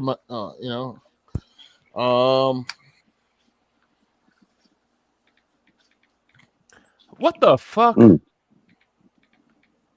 Are you kidding me, man? What's that? Jake? What happened? Why the hell are we playing McNeese at 7:30 at night, bro? Because it's a trash school, and it's plenty of time to get drunk for the kids. We should be playing that game at freaking noon. And I didn't watch the game, but I heard it was playing a team called McNeese. Go! McNeese, yes. McNeese. It's a warm up for Tennessee, bro. That's what they tell they tell McDonald's employees to get. I was gonna say, get on your McNeese. Get on your McNeese. There is somewhat a truth to that. Like, for any of y'all that did any working at McDonald's when you were a kid, they don't just have bleach for their dish rags. They have Mick bleach and Mick detergent. I mean, I swear, they make everything themselves, like everything. You gotta take the Mick rags over to the Mick washing machine and put in some Mick detergent with some Mick bleach. Hey, look. As much as I hate on the Canes, I think they should have been the 7:30 game versus Texas A&M. I think they should have been the primetime game. We should have been the 3:30 game. The primetime game is Alabama, Texas at 7, and then on ABC it's Washington State and Wisconsin. Oh wow! I guess hook 'em, baby. Is that DTA's team or is he Washington, not Washington State? Oh my God! Listen to this. Man, listen to this bull crap, man. We play Tennessee, which is fine because Tennessee is a primetime game. We play Tennessee at 7:00, and then the following week we play Charlotte at 7:00. I'm like, damn, can I get an afternoon game? Good Lord. Wait, that Tennessee game's not at 3:30? No, it's a 7 o'clock game. What the fuck? You mean, is that middle valley, upper mountain? No, that's the school Lower River, Peyton Tennessee. That's the one that Peyton Manning played for. Oh, man, but man, we're playing Charlotte at 7 o'clock. Really, Charlotte at 7 o'clock. Jesus, that's me crazy, bro. Oh my God.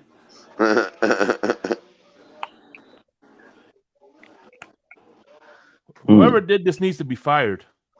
Yeah, fire the yeah, but Cap for life. Nothing is more crazy. Nothing is more crazy than a McLaren sitting in a McDairy Queen. Come on, guys. yeah. No, I did see that brand spanking new model of the Corvette. I saw one of those pulling out of a Dairy Queen drive-through the other day. I swear to God, they're only in Florida, man. Only in Florida. You should see. You guys know Fish Tank Hank, right? You don't know Fish Tank Hank? He has a brand new Corvette, like strapped up and wrapped up in dolphin logos everywhere. Nice. Who's Fish Tank Hank, by the way? Who is that? Fish Tank Hank. He's on Finch Talk Network with Bobby Finch Talk and Thirsty and them guys. What was his last name? Hank. God, I can't remember. Dropped it. He's on Twitter, yeah, Shake. Just look up Fish Tank. It is just a bit. It is a bit oxymoronic. Yeah. He is with Dolphins Thirsty. Yeah, I was gonna say it is a bit oxymoronic to be having to go to Dairy Queen in your vet. I mean, hey, you know, I guess the insurance. You know, you probably are starving. You know, it's like. I literally have a Dairy Queen around the corner from where I live, and it's packed at all times. I mean, I guess you got to get ice cream from somewhere if you're rich, but you know.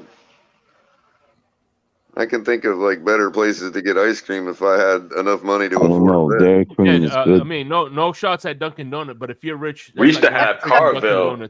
Yeah, you know that's the thing, Shake. Rich or not, you can only get Dunkin' Donuts coffee from one freaking place.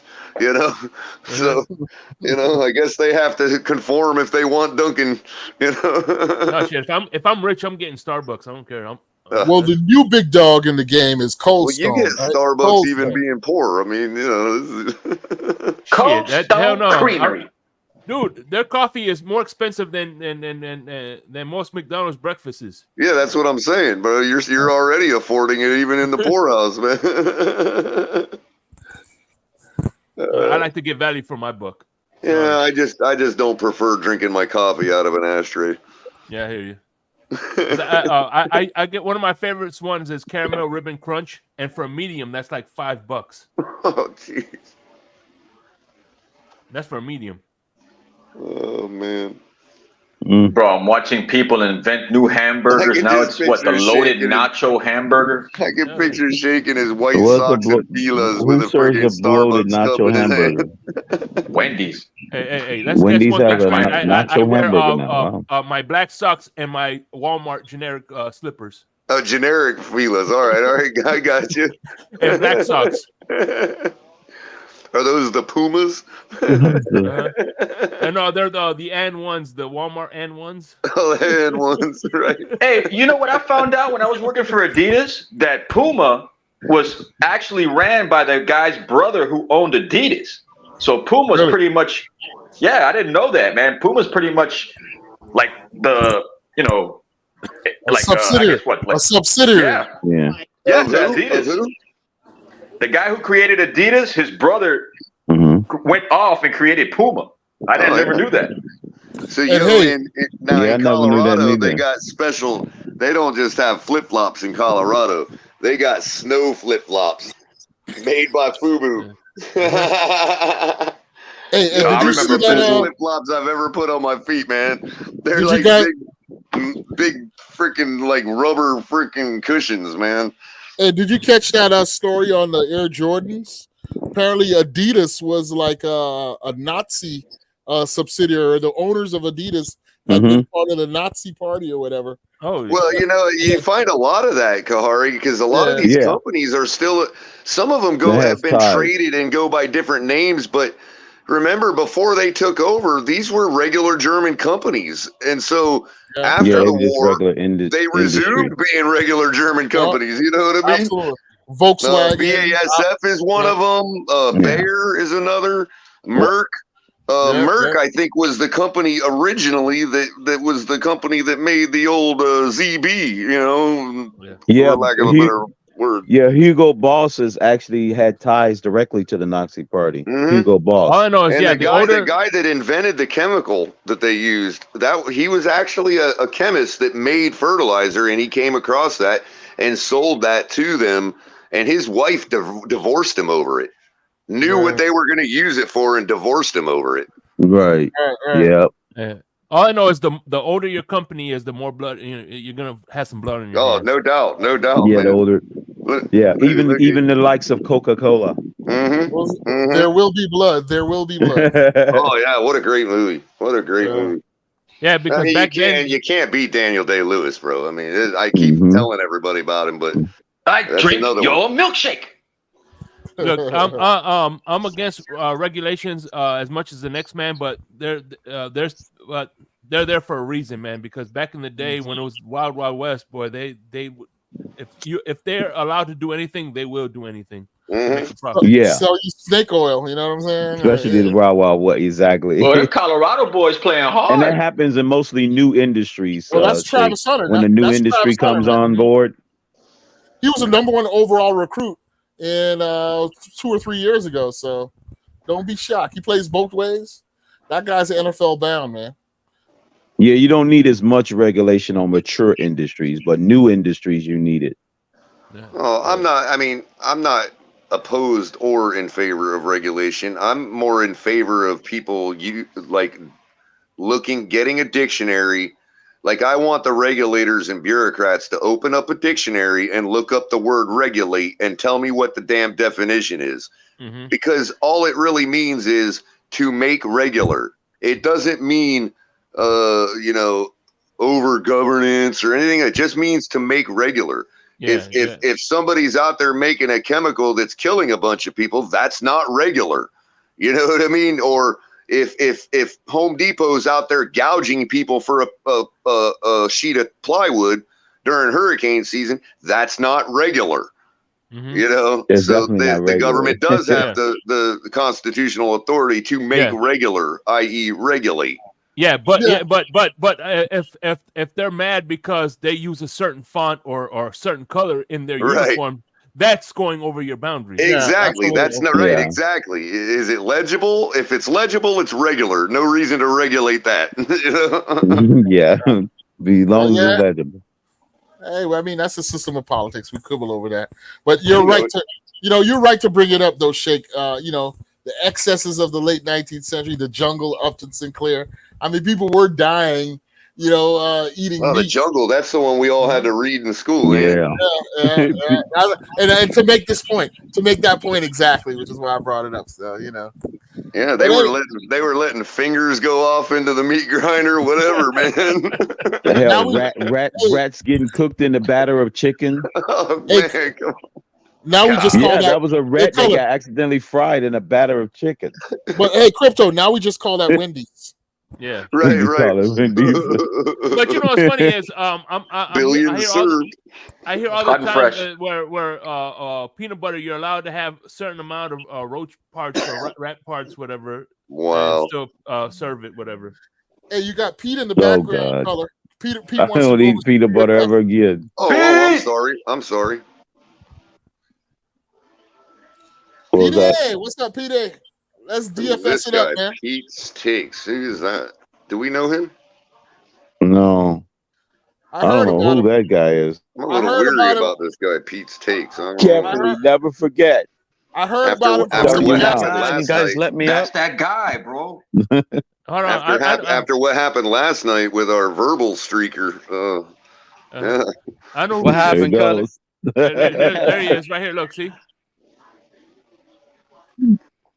What up, fellas? I've been in the back. Well, some guy came in last night verbally streaking. Basically, he came in. He's like, somebody gave me this link. What's this panel all about? And then he proceeded to say he hated a certain class of people that then we had to bounce him. Oh, here on the show? Last night I banned him. So he loves me. He said he loves me. No, he said he hated a certain class of people that I won't repeat what he said, but that was on last night's show. He had to be bounced. Yeah. Oh, I got to go back and look at that. What hour was it? In fairness, Fantasy Sleepers, hey, I will be fair to the guy and say at least he used a proper word and didn't use the the other word. Look, I'm gonna tell you guys something right now. I'm gonna tell y'all something right now. Tomorrow, when I win the $1 million on FanDuel with Ahmed on my lineup, listen to me clearly. I'm getting everybody an Ahmed jersey in this community. Okay, I want mine signed. Hey, y'all don't believe me. I'll never forget. I'll never forget that what you said. I'll never forget that. Shake, I'm coming tomorrow afternoon. I'm winning the milli because of Ahmed, bro. I got a feeling. Pete. I got a feeling. I don't know how. Well, I'm gonna have to take you. I'm starting them right now. I'm putting them in there. No, I want it signed by Pete's Takes. I want it signed by Pete's Takes, not Ahmed. Oh hey, man, I'll be in the West Palm area. I already got something signed from Ahmed. I'm gonna be buying a frame pretty soon. Post this up. I have a lineup. Bro, I should have took a picture with him, man. You got lucky that day. Perfect. Yeah. So Ahmed's on your lineup, huh, Pete? Ahmed is a go. He's one of my. He's a tournament play. He's not somebody I would play like on a head-to-head, me versus you for $100, for example. That's not something I would do in that scenario. But in a tournament on the $5 on FanDuel or the DraftKings or any big tournament where there's a lot of people and you have to find a sneaky low-owned play, I just got a feeling he's too cheap and he's going to get volume. Like this dude, Michael Carter last year from the Jets in week 1, he came out on the $1 million fantasy. That dude only had 10 carries, 60 yards, and then he also had like 1 catch and a touchdown catch. And look, we could be speculating. And he came out on the $1 million lineup. Pete's onto something because we all could be speculating about how many touches our new rookies are going to get and all that, and we could expect that, but that's still speculative. What's not speculative is that coaches usually like to go to a warm, friendly glove. You know what I mean? And Ahmed is a warm, friendly glove to Mike McDaniel. You know what I mean? And he knows the system. He's been here, and he's ready to break out at some point in his young career. So, yeah, that's a sneaky good play right there. We could see Ahmed with a ton of carries for all we know. 10 carries, 60 yards, 1 catch, and a touchdown color gives him like 15, 17 points. He smashes his value times 3, and everybody else on your lineup is big. And all you really need is a touchdown out of him to make that difference. If he gets more than that, it's gravy. You know? Mm-hmm. What else you got, Pete? What else you got, man?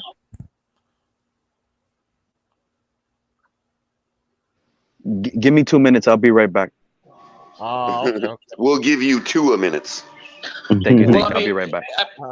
Yeah, he has a good point though, man. Like 2 minutes. Educate me on this daily. 2 minutes are exactly 2.7 normal minutes.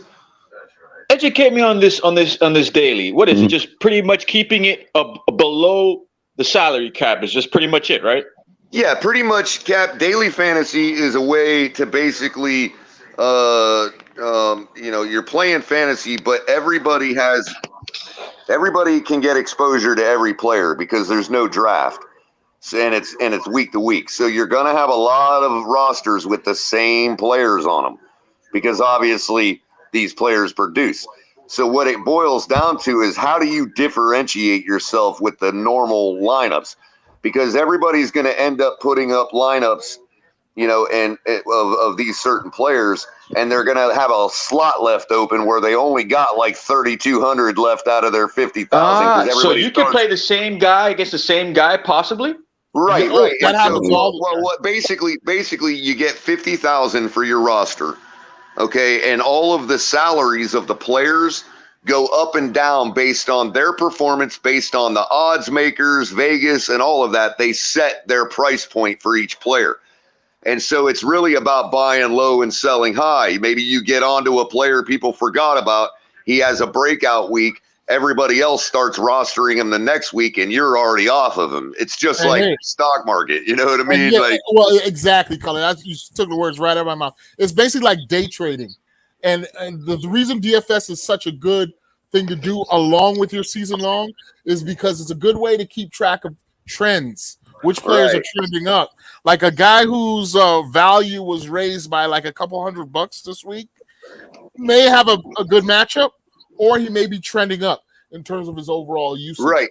So you And can the actually thing of it do both. is, the price point gets to a point where it's no longer valuable for you to get those points because now you need it because he'll be the only guy on your lineup, and that don't help you either. So, you get to a point where most people will end up playing. There's players that are called chalk where sometimes you have to play them because they're overpriced because everybody's going to play them, and if you don't have that guy, you don't even have a shot. So what happens is you got people that try to stack up a bunch of chalk and pick one sleeper, or you got a bunch of guys that maybe pick 2 or 3 pieces of chalk, a couple mid players that might break out, and then a couple sleepers. It's all how you want to manage your 50 grand, But again, like Kahari's saying, a guy could have a breakout week and you got him at 6,700 that week. Well, now that he's had a breakout, he's going to be more expensive next week. He might be 7,500. Now he might get the same production, but now you're spending an extra 1,000, which means you can't get that other premier player that you played last week too. So you got to think of those things. Like sometimes, they get the production, but they're still too expensive because you can't do anything with that one guy on your lineup. And then the best he's thing like, about, you know what I mean? Like if you burn all your money out on a couple good players, then you're stuck having to pick a bunch of nobody sleepers, that may or may, in other words, it gets more gambling as you fill your players, your roster with good players. The number of slots you have to gamble on increases. Well, that's the thing. The entry point into these DFS leagues is also very inviting because you can just play penny leagues. So, I mean, if you don't want to risk too much investment and just mess around with a variety of different lineups, where you can experiment and put together different approaches, and just spend 5 cents, 10 cents. And again, like I said, free. They have promotional free tournaments every week, like 3 or 4 of them. You can actually win real money and don't have to pay a dime to get into. Hold up, Color. I got to do this. I got to give a big shout out to Mr. Park in the chat. Miami Killian, stand up. Got to recognize my Killian Cougars out there all day, every day. What's up, Mr. Park? Hey, man. Crazy, a.k.a. Crazy Dolphin, a.k.a. Angry Dolphin, a.k.a. Mr. Park. Good morning. Hey. Good afternoon. And if you're going to shout out Killian, I'm going to go ahead and shout out my Carroll City Chiefs in the building. Lakewood Trojans all the way. Trojan Force. Yeah. We win nothing, but we're good. Hey, by the way, I took when I co-hosted with Batman, I took 2 good pictures. Of course, this is the first one. Actually, this is the second good picture, best picture I took. That's the money man, Shake. Oh my God, he's gonna make me rich tomorrow. Look at this guy. He's beautiful. He's awesome. Take money. Look at that. This is the second best picture I took. This is the first best picture I took, man. This is the best picture right here, man. Hey, look at that's Cap for Life and Dade, right? Yeah. Dade, yeah. Oh, that's Dade, yeah. Hey, Cat for Life. Yeah. A great example of of where you want to be is you got a guy like Michael Thomas this week, right? And there's like all kinds of questions about the rest of his career. Can he stay healthy? Can he have another great Michael Thomas season? And you may not think so, and whatever. But this week, first game of the season, new quarterback that obviously wants to make a name for himself, get his name back, Derek Carr. Spot game. I have a feeling Michael Thomas is going to have a big game this week. He's only priced at 5,100 right now. Now, if he comes out and has a great game this week, it's going to make people think he's back. He'll be priced up to 7,500 next week, and the suckers will be playing him. You see what I'm saying? Because for me at 5,100 this week, if he gets 25 fantasy points, that's ridiculous good efficiency in your lineup. You see what I'm saying? You want to have you get a whole stack of players on your lineup like that, you're winning that tournament.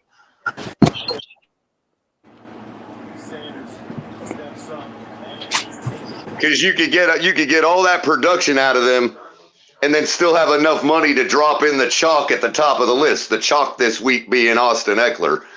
and guys like Tyreek Hill. You know what I mean? They're like 8,400, and they're only going to get the same 25-30 that Michael Thomas could potentially get at 5,100. Who's the Chargers tight end?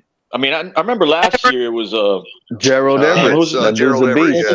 Gerald Everett. Hey, but color, I'm with you 100% on that. Especially when you sat here and said that there's really two guys that got to prove it to rejuvenate their career, and there's nothing better than being a quarterback and a wide receiver dual to have to do it.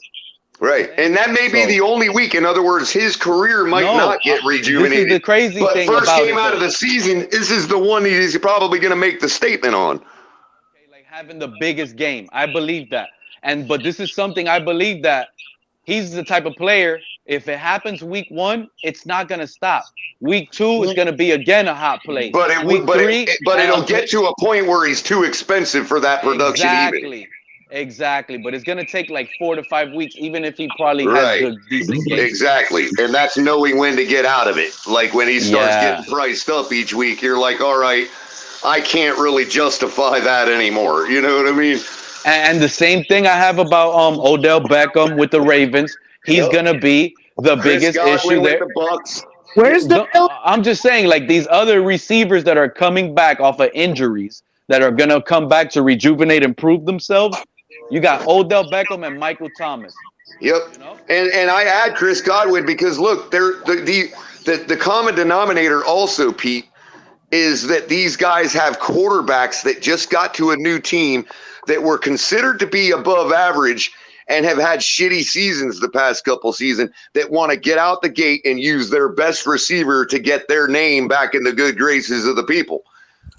Derek Carr is going to be force feeding to Michael Thomas all day tomorrow. Guarantee that.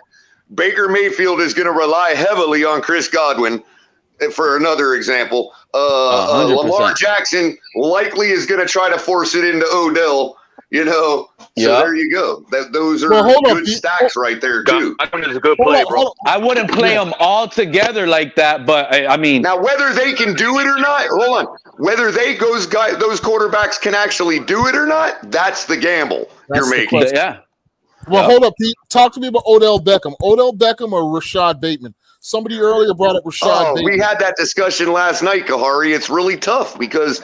Look, it's a matter of whether you believe the connection can be made. If they are going to try to force the connection between Lamar and Odell. If you believe that connection can be made consistently, go with Odell, but he's more expensive. If you think that them forcing that connection is going to fail, go with either Zay or Rashad Bateman because that's going to be the outlet guy that's streaking down the sideline for the touchdown. You know what I mean? Exactly. He's 100% right on that. Hey, Pete, if you ask me who would I play, if you actually make that connection, then that's your ticket. That's your stack right there. If it's a one-on-one battle, KP, let's say I'm going against you, I'm picking Rashad Bateman. You know what I'm saying? Even in a tournament, I might be inclined to pick Rashad Bateman as well over Odell Beckham because Odell Beckham right now, Odell is more of a safe play. He's going to probably give you 7 catches, 70 yards, but you're hoping for the touchdown. Also going to be a better play for a bigger game. Odell is not into, he's into that part of his career where he makes business decisions. So if it's not a big game and not a big deal, he may not have a great performance. Right. I'm just saying he's a safe play. He's going to have he's a safe play. He's better. He's more of a safer season-long play if you guys play season-long than it is. But if they on start a DFS tournament, Rashad Bateman is the better play. Exactly, for sure. Because if they start pricing Odell up, that production is not going to be enough to justify the price. Well, yeah, that's what I was thinking. I just want to make sure I was in the right area when it came to giving that guy the advice. I think it was that was me. That was me. Oh, it was Cap. Look at it this way. If you expect Rashad Bateman to get the same 15 fantasy points that Odell does, for whatever reason, maybe him and Lamar don't make a good connection right off the bat, whatever the reason, then you'd be remiss to spend $8,000 on Odell when you could have got the same 15 fantasy points for $5,000 from Rashad Bateman. Yeah, you could have. Yeah. Right. Which is which is why you got to put a question mark next to Odell at this point. He's a guy with a question mark next to him, just and like he the has guy been for years. Because is he that guy that plays all season, or is he that guy that comes in and has an elite performance in the playoffs for the Rams? Let's say, you know what I mean? I would say question mark with a high potential ceiling. He's got a high ceiling. You got to pay attention to what he's going to be. Yeah, absolutely. And that comes to matchups too. By the way, when there is the question, as as I pointed out earlier, Kahari, when you're talking about Rashad Bateman or Odell Beckham, I would only be talking about those guys in season long right now if you have them on your bench and we're wondering whether to play them and you don't have a better alternative. But as far as daily, I'm not so sure either of those guys are going to pan out this week because it's slated to rain in Baltimore. Yeah, it was raining in the Virginia Tech game. Now that might be a good indicator to play Lamar himself. Like I'd play a naked Lamar. I would play a naked Lamar this week because there's a good potential in the rain that he breaks a lot of linebackers' ankles. Bro, I forgot all about weather updates. Thank you, bro. I got to see that first thing in the morning tomorrow. Well, for a quick reference, Cap, on DraftKings and I think FanDuel as well, when you're looking at the slate, to pick whatever tournament, they'll have a little weather symbol for each game to let you kind of roughly know. It's going to say rain or snow. It's not going to tell you how much it's going to rain, so you want to do a deeper dive, but it'll at least give you a little indicator of what they're expecting. Make it one more. Yeah, no, I usually do that religiously, but you just reminded me. Hell yeah, I got to do that first thing in the morning. Hold on. Sometimes it don't matter. Sometimes some receivers and quarterbacks can go out there on a rainy day and ball out like it's not even raining. Well, Drew Bledsoe did it against us in a snowstorm in Buffalo when he was playing for the Bills. Sure, and believe it or not, snow, especially if it's a nice, powdery, proper snow, is actually not bad to play in. It dries out the football. It really does it, unless you're getting the football wet because the snow is melting on it. It actually is not that bad to throw and catch. He had a big game against us in that game. He was throwing the ball all over the field. Is the Millie Maker free? Yes, and it can increase the chances of big plays. Just ask Keith Byers. Keith Byers, right? Exactly, big play. But yeah, hey Cap. Weather, hey Pete, I'm trying to figure this out, Pete. Trend. What's weather, up, Crypto? Injury matchup trend. Weather, injury matchup trend. Weather, injury matchup trend. Weather, injury matchup trend. That's what you know. That's a good thing to remember. Cam, where's the Millie Maker? Weather, injury matchup trend. That was not there, man. And with the matchups, sometimes you look at a player, like let's say Tyreek. Let's say we were going against the Jets this week, just example. And you look at Tyreek's profile page on Fantasy, and it'll show that he's going against an opponent-ranked defense that's like really good, like maybe third or something, right? And you think to yourself, well, I'm going to stay away from that because he's got a tough defense to play. Sometimes, though, you still have to go with the superstar. Tyreek Hill is a superstar. If it doesn't matter, like for a guy like that, he can break through a good defense and still have a stellar performance. So you don't necessarily want to run away from a guy like that just because he's facing a high-ranked defense. You know what I mean? These players are superstars for a reason. Tyreek gets above 20 points a week for a reason, no matter what defense he's playing. So you got to keep that in mind. Don't be so ready to get off of a player just because the opponent rank shows in the red where it's, where it's a tough opponent. Sometimes great players rise to that occasion and beat great defenses. So there's that too. Yeah. Yeah, Marino was constructed to beat the Bears defense. The only one. Handcrafted. Well, speaking of defenses, all right, either Jacksonville against Indianapolis or Dallas against the Giants. I would be wary of that Dallas versus Giants match. Yeah, I would play the defense going against Indianapolis for sure. Yeah. And the one going against the Houston team. I don't like to usually buy into a team that's bad and you can tell they're bad, but the Indianapolis Colts have nothing to bring to the table on offense right now. Yeah, they got Pittman, man. That's about it. Man, I'm not even gonna lie to y'all. Some reason, something's telling me Justin Herbert is gonna be the top performance quarterback in fantasy when the day is done tomorrow. Well, Pete, we And if already it's got a not him, matchup. You telling us to brace for impact, Pete? You're And making Pete, more we've friends. already got a Dude, matchup in the I'm telling TFTG league. We already got a matchup this week between who was it? The Rizzler of Oz and Team Stream. And Team Stream. One has Justin Herbert, the other has Tua, and they're facing each other this week. Hey, Pete, you just keep Man, on that's making more crazy. friends What in a this Dolphins coincidence. community, bro. You just I keep on can't hear making you, more KP. friends. No, I'm saying you keep on making more friends in this Dolphins community, Pete. You know what I'm saying? Hey, but Pete, just for your own, like that. I'm just trying to help y'all with like. To Bro, be honest they with had you, the that's who I Herbert have. game last year. They did the breakdown of the Herbert yardage. He threw for like 360. well, And Pete, they just for yards. your, Just like that. Pete, just for your own calculus, the projections on that game, they have Be a good fantasy. Herbert projected at 19.6, and they have Tua projected at 19.3. Like, it's a Tua's not real even close gonna be- matchup, dude. I These get are it, but to be low honest, I scoring got game my in the own 20s. projections, color. I don't really care about site. I understand. I understand. I understand. I'm just saying that those projections are coming from the. No, wait a minute. Those projections. They're coming from average, right? Wait a minute. Those projections are coming from the fact that we have Tyreek and Waddle and all that. I mean, obviously, they're still fair projections. You know what I mean? They just got And they're numbers going that are by gonna be probably wrong an on it average either way, over the I'm telling last you. several games. Exactly. And it's still up to the players to play, though. You know what I mean? Like, Herbert could have 35 and Tua could have 10, or vice versa. You know? You know who else is a sneaky play, like a Josh Ahmed Allen is play? a sneaky play, And and Rodgers.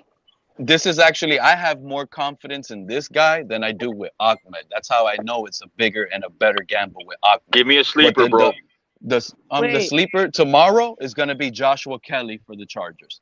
I'm telling you right now, everybody's on Austin Eckler, the backup running back, Joshua Kelly. He gets the tough yardage I can run. see that. I thought it was I'm telling you, getting a goal. he had a 75-yard touchdown run in preseason, dude, on one of the first snaps. Like he's good, and he's been with them for 2-3 years. This is the type of running back. Oh, Brooks had a 95-yard run.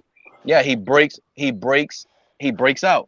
He's like in a breakout performance situation. Yeah, I like Brooks him. had a 95-yard run in practice. I would name another good running back. We saw him. Wait a minute. We got to suss out this double standard real quick, Pete. What happened? Chris Brooks had a 95-yard run in preseason, in practice. Well, we didn't see it in the preseason game, but we heard about it. That's fine. Versus the ones too, color. But like I said, my rule in DFS for at least week 1, I'm not touching any rookie. And you heard what I told you earlier about the rookie stuff. Oh, that's right? a good rule of thumb. Yeah, I don't touch rookies in week 1. Not at all. They're not going to end up being on the $1 million line. No, there's only one. There's only one that will be. And picking that guy is impossible. Right. There's only 1 million. You could only be the only one in $1 million spot. Only one person is going to win the top what I'm prize. saying is, Pete, what I'm saying is there is going to be one rookie on that lineup, and just nobody can tell who it's going to be. No, it's not. I'm telling you right now, it's not, bro. It never happens in week 1. That's a good side bet, though, right there. Whether there'll be at least one rookie on the million. Not even. You know, and I told you, Bijan Robinson, he's going to be high owned. Everybody's going to love to pick him. That guy's not going to be on the $1 million lineup, and that's good to fade away like players like that because that's already differentiating yourself. Trust me, I've seen it too long. Great word. Go to the week 1 winners. Pete, for the new people on there.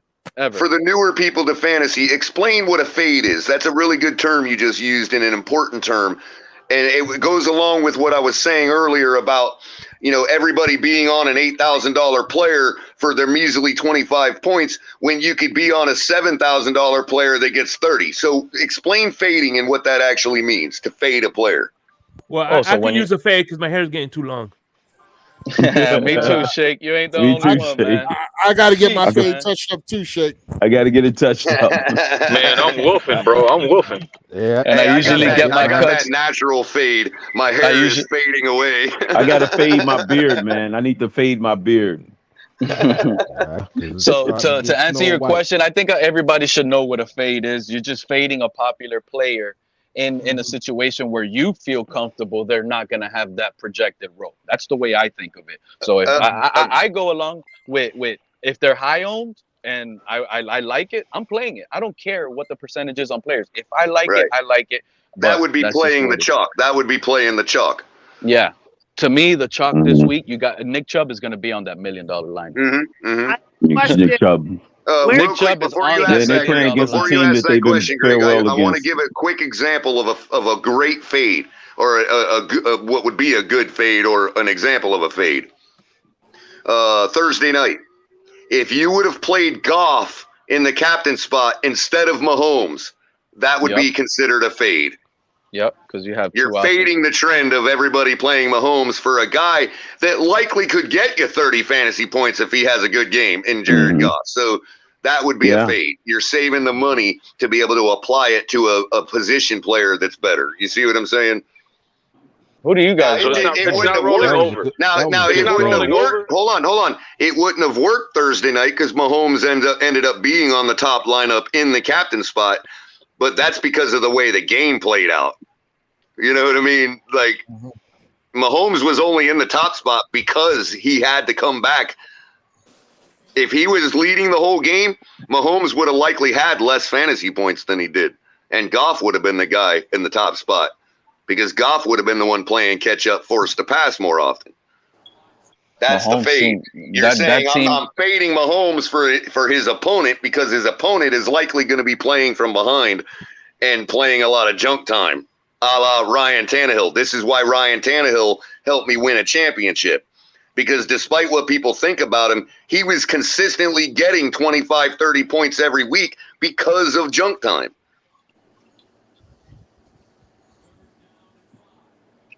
Yeah.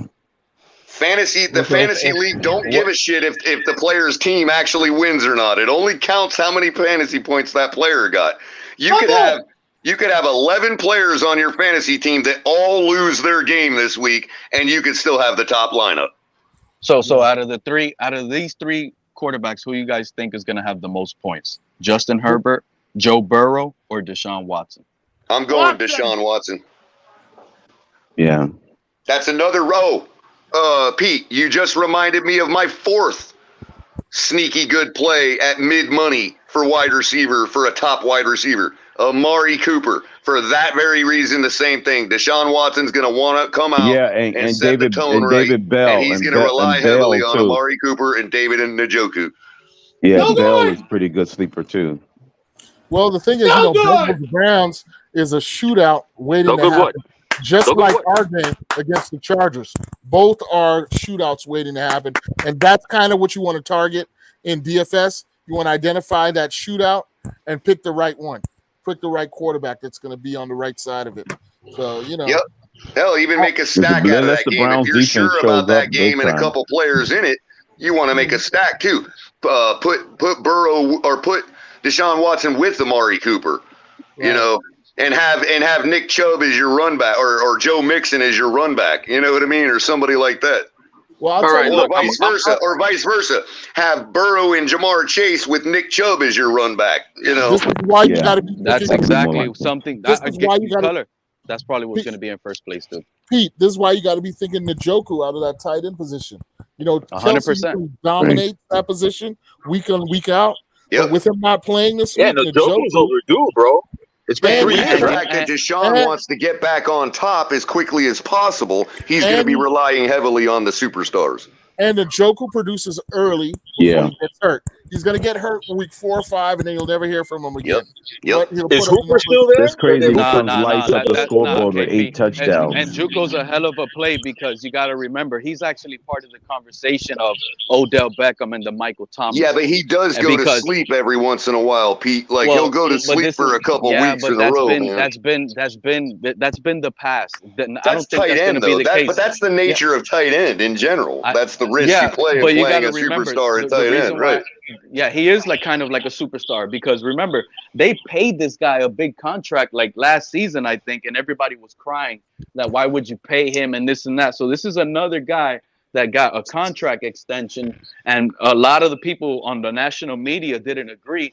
So it's like perfect for Watson to just go up in there, Chubb running it down at the 3-yard line, just 2 touchdowns. You know, he's one of the guys that will probably have 5 catches, 40 yards, and 2 touchdowns at the end of Sunday. Right. Because Watson is going to have to pass. Joe Burrow, they're not coming out. They're going to come out and score early and often. And we're not even sure. I haven't even checked because I got to do it tomorrow. If Denzel Ward is out with his concussion and he's officially ruled out, Jamar Chase and T. Higgins, that stack becomes king. Right. King. That's going to end I up didn't being know on the that. $1 million. Somebody, Yeah. he might get hurt. This thing is going to, Joe Burrow is in for like a 400, 500-yard game, and Watson is going to have to match it. That's what's beautiful about it. And you have to try to find that high pace going back and forth game, and that's one of them. I'm not buying into this Chargers and Dolphins games, guys. I'm sorry I'm talking to the Dolphins family like this, but I'm telling you right now, it's going to be high scoring. Trust me when I tell you, but on one side. It's going to be all Chargers tomorrow, bro. It's going to end up being a 35-17 type game. I hope you're wrong because I feel queasy, I think you're right. You're right in one respect, but I disagree about the way the results. I think you're right that both offenses end up struggling and not reaching that 50.5 over and under. I think that the odds makers and the media and everybody's hyping this game up to be a shootout score wise, and I really don't see it. I think both offenses are going to come out struggling. Yeah. That's why I said both defenses got healthier from last year. Both defenses are ready to go. I just don't see this big shootout that everybody's talking about. We only look last year, if we would have put one more touchdown on the board and we would have won that game 24-23, that still would have only totaled 47 points. Under.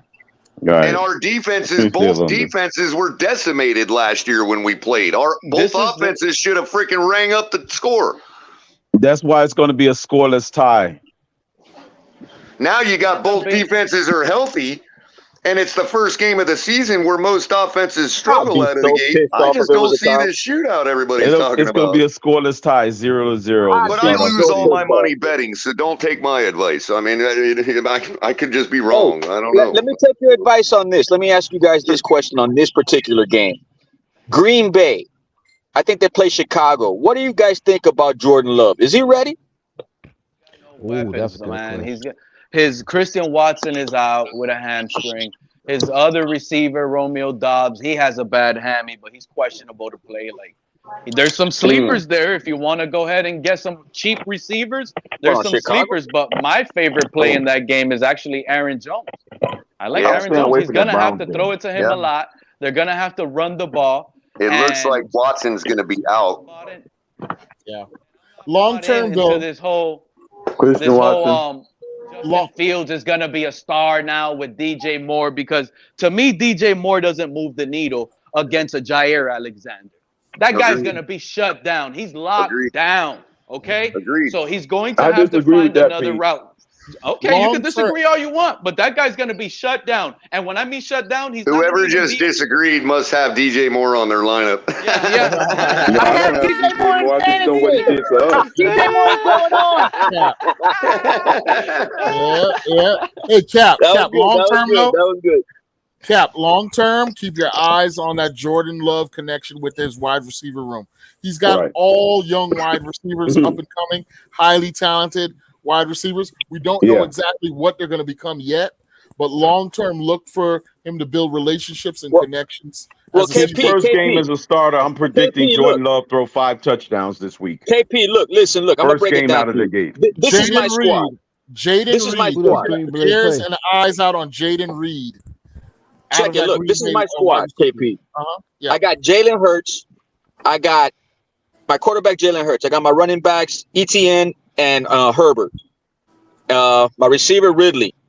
My tight end, the Phillies tight end. What's his name? Goddard. I got Goddard. I got my kicker, Justin Tuck. Getter. Wow, you got a pretty good team. Justin Tucker? Jesus. Yeah, I got my defense, Jacksonville and Dallas. And my second receiver, which is my Achilles heel, I got either, like I mentioned earlier, Rashad Bateman, Burke, who was the other guy? Hunter Renfrow, and I picked up Hodgins from the Giants. Where's the I can't find the Sound like you're in really good shape. Listen, you're probably better off getting hold on, guys. Try to Greg, pick up Ben Skowronek. Greg, are you on DraftKings, Greg? for at least the next 4 weeks. Okay, so click the NFL tab up at the top instead of featured. Okay, then you want to sort for entry fee lowest to high. Right, and then scroll down to where you see $20, and that should be the first one. Oh, you have to put $20 in. Yeah, the Millie Maker on DraftKings is $20 buy-in. Yeah. Oh, that's the thing you be talking about, right, Pete? Yeah. The Millie Maker. The Millie Maker buy me in. The Yeah, one that's on the only. Right, That's right. really is all. the one on FanDuel's $5, I think Pete said. Yeah, that's the best FanDuel one, is I'm telling free you, this but, week. Look. This is what I'm gonna tell you. You guys take It's free this week, off on FanDuel. Color. It's not free. Where is it free? It's not free this week. I got a free pass. I got a voucher. Mine was free. I didn't pay anything. Free, I don't. Oh, but you gotta play more. You guys, you can't just play with one lineup, crypto. You got up to 150 chances. Listen, it may be one in a billion odds, but that one odd is me. All right, I agree with that. Tournament, you gotta. I agree with that. Hey, Greg, you watch. But I'm telling y'all take the week off on FanDuel. I already told y'all I'll buy y'all Ahmed jersey. I'm taking that first place, guys. I like. I was kind of making a lineup. I like Carr and Michael Thomas. Carr, and that game is going to be too slow paced, bro. Let's be honest here. That Titans game is going to be one of the fastest games to end on Sundays. Derrick Henry and the Titans. They lost David Long, bro. Michael Thomas could eat over the middle, man. I don't know, man. I think Mike Vrabel, he's got something special for Derek Carr. Derek Carr is going to be, to me, no, that wasn't the form. It's just not gonna. If this was week 6, bro, with this matchup, I would agree with you. But week 1 out of the gate, Derek Carr had a lot of people shitting on him in the offseason, bro. He's gonna want to come out and really set the tone, man. Wow, look, you know what? Guess who had to be? Hold on, real quick, Shake. Okay. You know who was that last year in week 1? Go look at Carson Wentz week 1 stats last year and get back, and you'll be like, that's probably Derek Carr. Go ahead, Shake. Carson Wentz, man. I just want to. The guy threw 4 touchdowns last year in week 1. No, I just want to give a quick shout out to my man CBA3. Hey, listen, CBA3, you're smart man for putting DG Live on your panel. It's a good move when you get a Gator for a co-host, and I appreciate DG Live to showing love to our sister school, Florida State. So much love to DGG. Now it's your sister school. Wow, the sister school. Yeah, to DG Live. Yes, appreciate you. DG Live, the homie. More like school full of sisters. That too. Right. No offense to our. Yeah, so I do have the Titans beating the. I do have the Titans. I have the Titans beating the Saints on the road tomorrow. I do. Derrick Henry is probably going to have his game. I'm not going to give away my picks. Traylon Burks. He's kind of a sneaky play, if you ask me, because he's probably their number 2 and their number 1. What do you think about Josh Palmer, Pete? I really like Joshua Palmer, especially in FanDuel tomorrow. I really do. 53.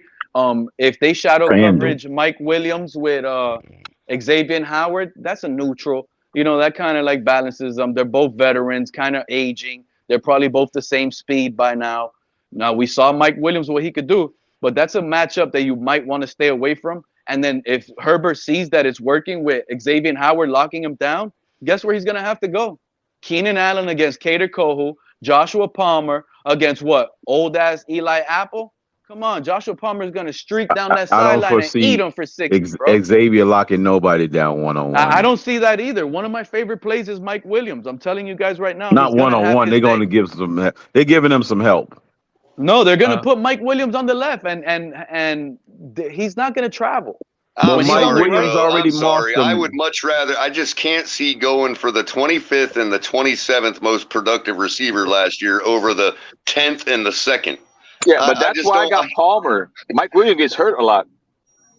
Palmer's good, bro. Keep playing him. He might have a game tomorrow. I know what I'm telling you, dude. That's a good play. Braxton Berrios is more likely to get a touchdown than them two than Josh Palmer, man. Hell no. There's no way. Braxton Berrios is not. I'm telling you guys, I already saw Braxton Berrios, dude. This guy is not it. River Craycraft is more likely to get a touchdown than Josh Palmer. 100%. And he's probably going to have more of a better. He's probably going to get more snaps tomorrow as well, Color. Robbie Chosen has a better chance to get a touchdown tomorrow than Josh Palmer. No. Nah, that guy's not even active. And if you could pick up Cap, you know who the first round receiver Johnston that they got in the Chargers? That's gonna be Mike Williams' replacement. So if Mike Williams gets hurt, he's eating all day. Real quick, Pete. So yeah, that's my question. Yeah, they picked up a wide receiver in the first round. Crypto, my number 2. Would you guys start at your number 2 either Palmer, Burks, or Bateman, or Renfro, or Renfro ain't a bad play. Come on, Troy. Yeah, Renfro. Who was they playing against? Who the Raiders playing against? Broncos. Oh, he's got Jimmy G tossing it. No, I'm staying away from that against the Broncos. Broncos defense is smothering. Hey, but I tell you what, Pete made a name, mentioned a name earlier. I call him the Shaft now. That's his new nickname for me. Scrotum Neck. What the? I love that play tomorrow, Color. I'm in love with. Y'all go watch his tape. That guy could play every position. And he could Cooper play the Kupp's slot. out. He's Cooper Kupp's replacement. So he's gonna do everything. Tutu Atwell. Yeah, Tutu Atwell is gonna be. That guy's gonna used have a lot. 2 catches. You guys gonna have 2 catches and 4 drops.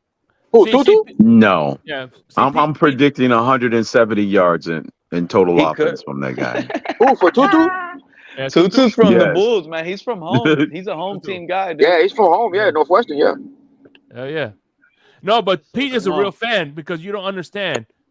I think one of the reasons why Pete bets against the Dolphins is because people never heard of En Mal Ojo. That's what he's looking. I'm probably betting against the Dolphins. En Mal de Ojo. They seen that, the little blue thing. My wife be having very that. simple. It's very simple why Pete bets against the Dolphins. Okay, I'm probably because he loves the team so much. Because Trick Daddy Dollar told us to back in the day. When they disappoint him with a loss, he wants to get paid for it. If you're gonna lose, you're gonna pay me for it. You ain't lying about that. I'm either going to be happy. Look, I'm either going to be happy with a Dolphins win or a bigger bank account. One or the other. That's what Pete's doing. That's all Pete's doing. Yeah, that's an interesting strategy. Yeah. Tannehill's first 2. Either way it goes, it's a win-win situation. Exactly. That's why you bet against the Dolphins. That's why I call Pete that cerebral assassin. Because on Monday morning, it's a lot less painful when your pocketbook's fatter. Yeah. That is true. I mean, ain't nothing wrong with that. Right. But look, 2012, 2013, and like the middle of 2014, that's when I was mad. I told myself I will never play a Dolphin quarterback again. You lose your money playing with. I was playing so many lineups with Tannehill every week, waiting to him explode. And it was just we lost to the Jags in that London game, but I took first place in a tournament because my sleeper was Mac Hollins. All he needed was 1 touchdown. I think Mac Hollins might be Ritter's go-to guy this week. Hey, so who are some of you guys sleeper for tomorrow? Mac Hollins. Big game tomorrow.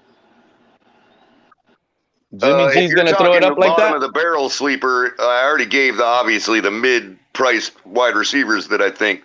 But if you're talking bottom of the barrel price receiver or sleepers, man, look, Brooks, all he needs is a touchdown, bro. And I can really picture a situation just like that last touchdown by David Montgomery, where we're down at the 7-yard line, 2nd and goal, and Brooks takes it right up the middle for a touchdown from 7 yards out. I can really see something like that happening. So all a sleeper needs is a touchdown to make a difference for you.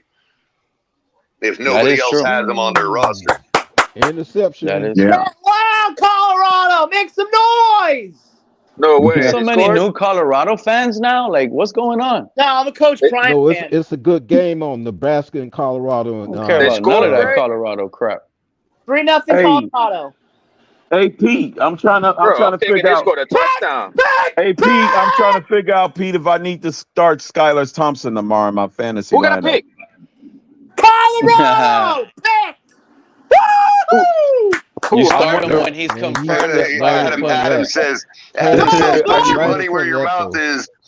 Send me a trade for Mac Hollins. If I was in the league right now, Adam, I would have already sent you that trade offer. I saw him on your bench. I would have already sent you that trade offer if I was playing. Hey, what channel is that on the game? Man, I should have on joined Fox. y'all league, man. At least y'all It's on trade, Fox. man. It's on Fox. That's channel. And nobody want to Oh trade. shit! No, man. Man, that sucks. Then The trade already for. Yeah, it's on. It's week 1. No, it's 3-0. Yeah, it's a My good Fox game. game. My Fox is showing freaking.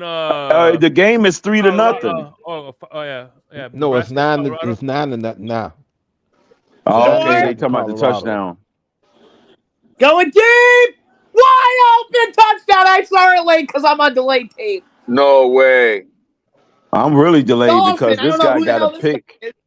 10-0. Was it 10-0? Let's go. Kahari, man, these guys are just. I mean, how could? Wow. Really, bro? Kahari, I'll be around. You want to chop it up about the Hurricanes game come 3:30, man? We could be around, bro. Gonna win. Hey, Color, don't go nowhere, Color. If you want, we could do a live play-by-play, man. I'll set up the stream 3:30. I was this guy thinking got a about lot it, of Shake. time. I was thinking about it. Wide open touchdown. Yeah, I don't actually, yeah. This guy's the real deal. He's going #1 overall. Forget Caleb Williams. This guy's going #1 in the draft. You heard it here first. Who? No, prime time, son. Prime time, this kid, New Sanders. Color, yeah. Let's wind this thing down, so we can have that stream. I think we're pretty much done with the fantasy show for the day. I don't know about you guys. And then once again, next week, same time, same place, guys. 11 a.m. Kahari, Yeah, Kurt. Wide open. Say good job, my brother.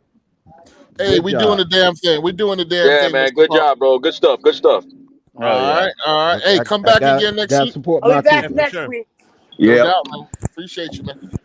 All right, man. Yes, sir. What kind of formation was that on the extra point? What the hell was that? With that being said, man, let me hit the outro button then, I guess. No. All right, Shake. Yeah, man. Yeah, KP. Fins up, guys.